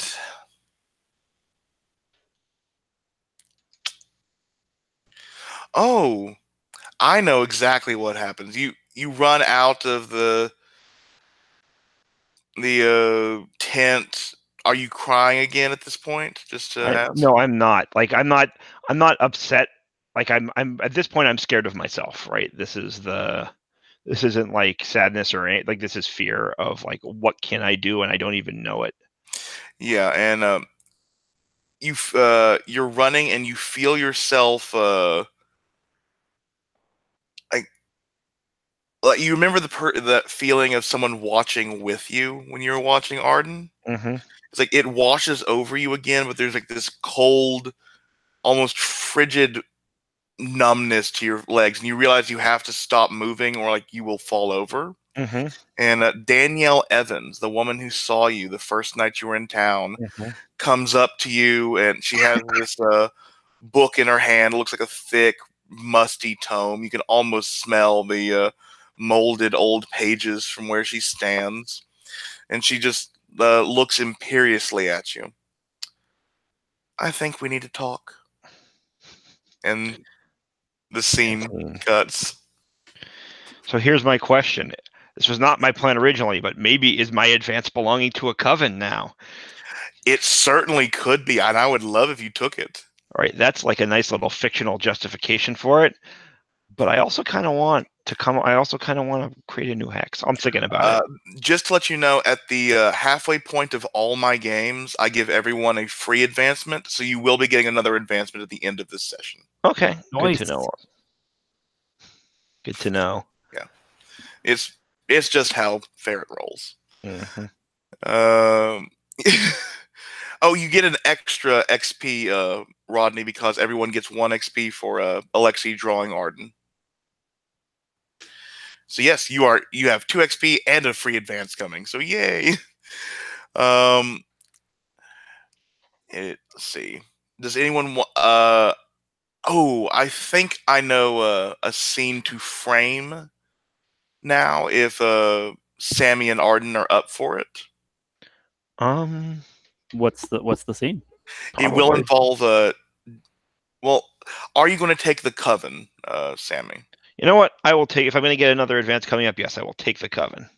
I like that. So yeah, I think like this will take place in the town library, but like I think after Arden's like finished that unicorn hunter, these other 2 figures came and were, maybe it's not in the town library, maybe it's in like it's like in this unused tent in the carnival, or maybe even Sammy's trailer. But yeah, you're whisked away by these 2 other figures. We will name them like I'll allow either Jesse to name them as the week goes on, or we'll name them at the end of the session, however that goes. But you guys are led to, like, you guys are in Sammy's trailer. Daniel Evans, this matronly, if you thought of a high class crone, she would definitely fit that description. She looks like a like if Maggie Smith was from New England instead of London. Mm-hmm. And she has this fine, like, it looks like a normal dress, but like if you touch it, the thread count is just off the charts. And she has this tome, and like I think Sammy and Arden are sitting on the bed, and she's made sure like you both know, like you have to sit there and know. She's like flipping through the tome. It's like, okay, my associates say that you met the Harkins girl tonight. Mr. and Arden, is your last name on the... Yeah, Mr. Sunderland.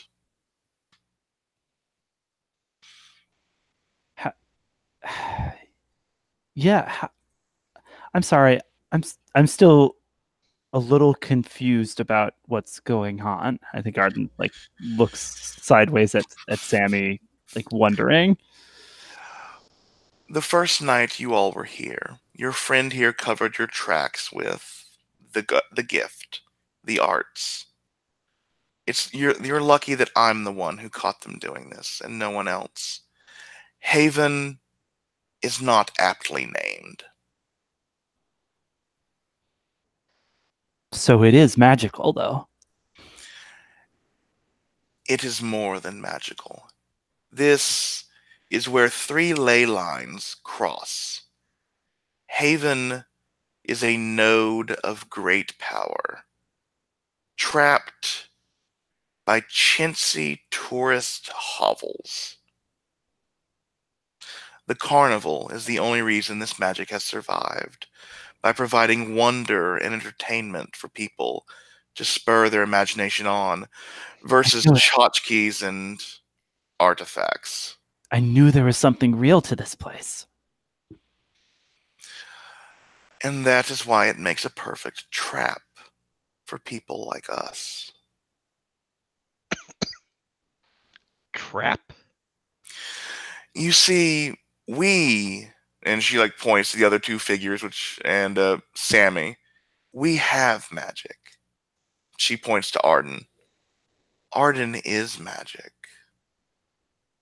And then she like motions as she talks about Betsy. Betsy wants magic. Betsy desires the easy way out. A magic wand that's growing out of Arden's forehead that'll solve all her problems. Other people take magic instead of live with it. And Haven is a place where magic comes, and magic can be taken.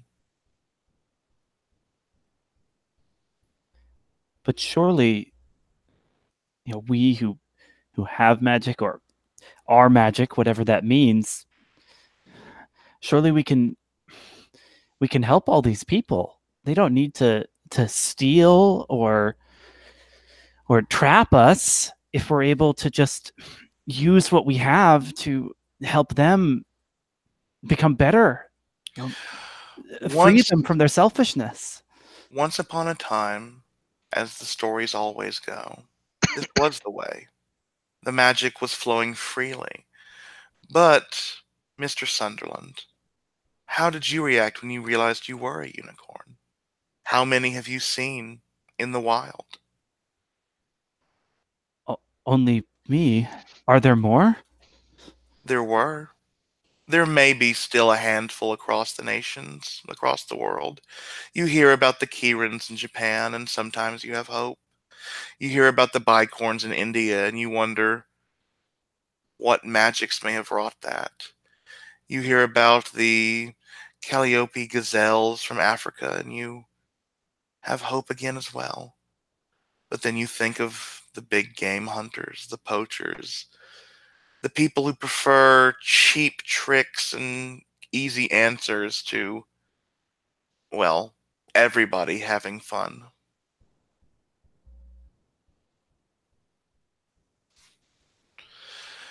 So yes, you technically could use your magic to help many people.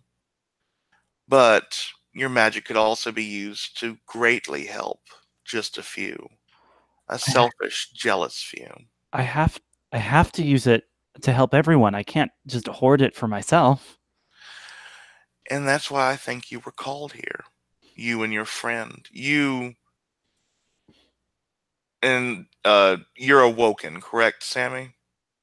Your origin? Like, because of your power, Sammy's gifts have grown beyond their wildest dreams. And yet they have barely tapped the surface, or scratched the surface, barely tapped their true potential. I can feel a wellspring inside Sammy, something that even if I was a lesser woman would be jealous about. But we're here to help you, to help this carnival, to help Haven.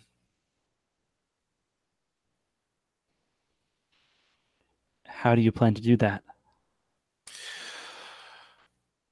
We need to barter with the other crone. Mother Tribute? Yes, that is what she goes by now.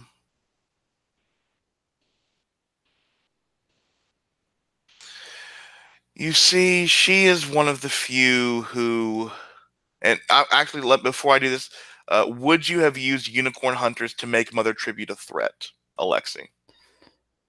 Oh, I thought I did that when I had. I was just tapping that move to like show that she had something dangerous. I was not saying she was, but I would leave that up to you.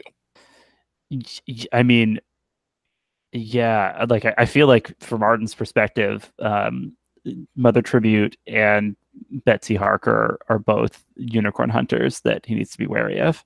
Yeah. Okay. Is that legit? That is legit. Then that'll change what I'm going to say. It's like she has the chalice. We need her help in as much as we need to distract her. If she thinks she owns you, Mr. Sunderland, she won't let others have you. But we have to make sure she does not strike successfully while she has you under her power. Why should we trust you? Frankly, you shouldn't. But sadly, how many other choices do you see you have? I turned to Arden like, we can go back on the road, and I don't know why you don't trust. Well, I don't trust Mother Tribute either, but she's made us a home. She let us stay here. She has. We can go forward with our plan. I know I was angry at you. I'm still angry at you. But we can. I don't trust them any more than I trust her. Yeah. Yeah. Look. Look, ma'am. Mother Tribute has sheltered us here. I think we owe it to her to give her a chance to explain herself. But we have a way to make sure she can't deceive us when she does so. I want to try this before we go with whatever you're proposing here. May we at least aid in your own spell? I assume you have a spell to cast. I think Arden looks to Sammy questioningly. I say, if you can help us, really, really help us, and show that we can trust you and that we're, together in this. Maybe teach me something useful. Then, yeah. And I think like at this, she hands over the tome, which will be the narrative way you make your own hex after this session. Great. Nice. Great. I think that's real helpful. Thank you. I like that. Thank you. And like that bought a lot of goodwill. Yeah. And I sort of like set it aside for now. And do we want to cast Ring of Lies now, or do we want to save that for a next session? If you cast it now, it'll carry over to the next session because it is so close to the end of the session. Okay, because I don't think that we necessarily have time for the actual interrogation. Yeah. scene there. But maybe casting the spell can be like our button here, Yeah. Sure. So I think what I do is I look up at Danielle, and I take the ring out of my pocket. And I put it on my finger. And I'm not. I remember what happened before, but what happened before happened because I was angry. And I'm trying to like now do it as like a ritual as opposed to as just like a instinctive kind of thing. And so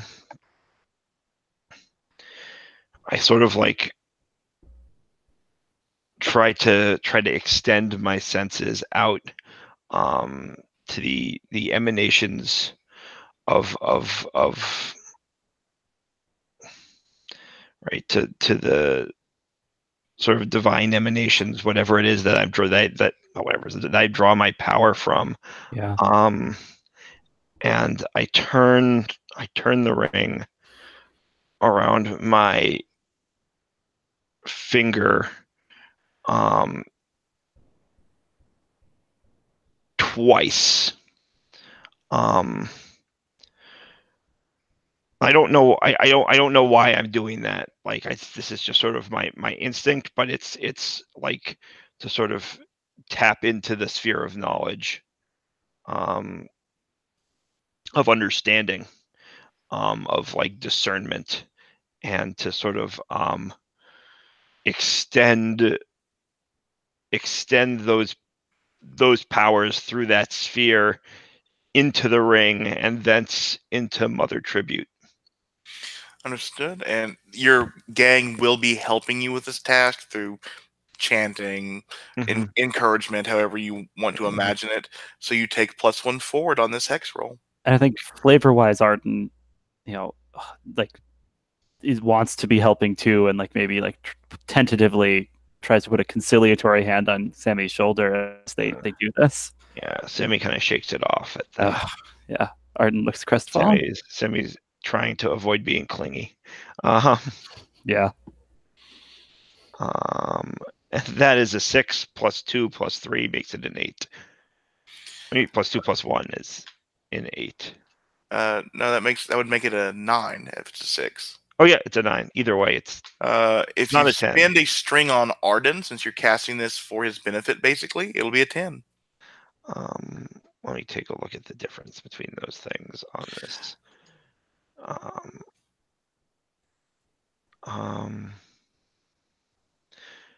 No, I definitely want to keep the 7 and the hex as weird side effects. Ooh. Keep the 9 and the hex as weird side effects. Oh, I know a perfect weird side effect for this, so thank you. Yeah, and like I think like that sounds like a great place to end this. It is sort of near the end of the like. Is there a scene Rodney would want real fast before the game ends? Yeah, I think that it would just be nice to like, frame it like at the bar and like run into Jackson or something like that. Yes, that's more than fine. Mhm. Like you run into Jackson, and he has a book by one of the books of Socrates that he's reading. But he's at the bar, like has his usual drink, has like a 2 of the peanut containers near him because protein, and but he's like halfway through the book, and I think even though you're huge, he does not notice you until your shadow covers his light in the bar for the book. Hey, come on, Rodney! And I try to like turn it on and try to be like, "Hey, Jackson," and then like it's obviously just like not in my voice. Oh man, you sound pretty. Let me get you a drink. And he motions the guy, like orders your favorite drink to cheer you up. Everything all right? And he just kind of like crashes down and like he's got this like fuming kind of look on his face, and he's just like, I just do not understand people who waltz into a situation, act like they own the place, and then can't even own up to the fact that they don't know anything.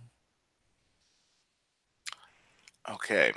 I think you're talking about a specific person, not just someone. Oh, a couple of them. And he like places this receipt in the book, closes it. The 2 new guests at your workplace. Right on the target. They are driving me up the wall. There's this guy at the car shop. Went to some community college that said taught him how to flush oil tanks without any mess or fuss. Just knew it'd work. Couldn't happen. Told him not, but no, he went to college. He knew better than I did. We still have the stain on the floor from when the oil tank exploded from his little track. Lots of new people just think they know better. Yeah, and it's just like when you try to, and then like he like takes a big gulp of like the beer that he got him, and it's just like yeah, and like you try to do him a favor, you try to show him that the world's not as black and white as they think it is, and you try to be like, hey, I've been around the block a couple of times. Let me spare you some of the things I had to go through. And what do? They keep going on. They're gonna just make the same mistakes. Yeah, and I think has Jackson ever shown interest in Rodney? I don't think it's like I think that Rodney really wants him to, but like maybe Jackson's never he does that thing where like he's like nice and complimentary in such a way that like Rodney's never been able to tell if it's flirting or if it's not. Yeah. So I think like you still have the bloody bandages on, don't you? Yeah. Yeah. He reaches over and like he touches your hand almost tenderly, like gently rubs your knuckles. It's like, but then like the next thing is like, dude, you are a beast. And like that's like it Rodney actually blushes for a moment there, and it's just and then like he like kind of like coughs into his beer, and it's just like, oh, yeah, I guess I went a little wild today. Like, were you angry? Did you hit a wall? No, just a punching bag. Hit it a few too many times. You did this to yourself on a punching bag. Shoot, I knew you were ripped, but you're like He-Man. And then like Rodney kind of like puts his head on the table and like rubs the back of his head, and it's like he's so flustered to be getting like compliments like this. It's so unusual for him. And I think like the conversation ends up going towards like the Blued Hag album he bought and like how many books he's picked up because of it. And I think like it eventually gets like that So Crates joke. It's like, dude, it was a joke. I was checking to see if you knew Bill and Ted. I know Socrates. I hadn't read him before, but I knew him. And then I think that like that's a thing that's like helped Rodney like loosen up a little bit. And then so he kind of like he does that thing where he's like down like on the table like with his head like resting in his arms, and he looks up at Jackson, and he's just like finally like, and it's quiet for a moment, and there's just like the jukebox playing in the background, and then finally he's just like, hey, do you want to get out of here? Roll me your haunt. That is a 9. I think Jackson stands up, like looks at your hands, like, I've got some Neosporin back at my place if you don't mind me looking at these. He's like, yeah, I could use somebody to patch me up. Okay, and I think the final scene will be a literal fade to black as we see them like. I think like the next scene is them, like it's Jackson like opening the door, and then like there's a cut and just Rodney being like pushed up against a wall, them kissing, and fade to black. So yeah, you are no longer enraged. Jackson gains a string on you, but when you ask him, he says yes. Shooketh. So yeah, you gain a string on Jackson, and we will touch back on what that yes means in Rodney's life next session. As this time the family-friendly pop song plays at the credits. So yeah, thanks everyone who watched this shenanigan show. I will stop the broadcast now and do debrief with these wonderful players. See you guys next week.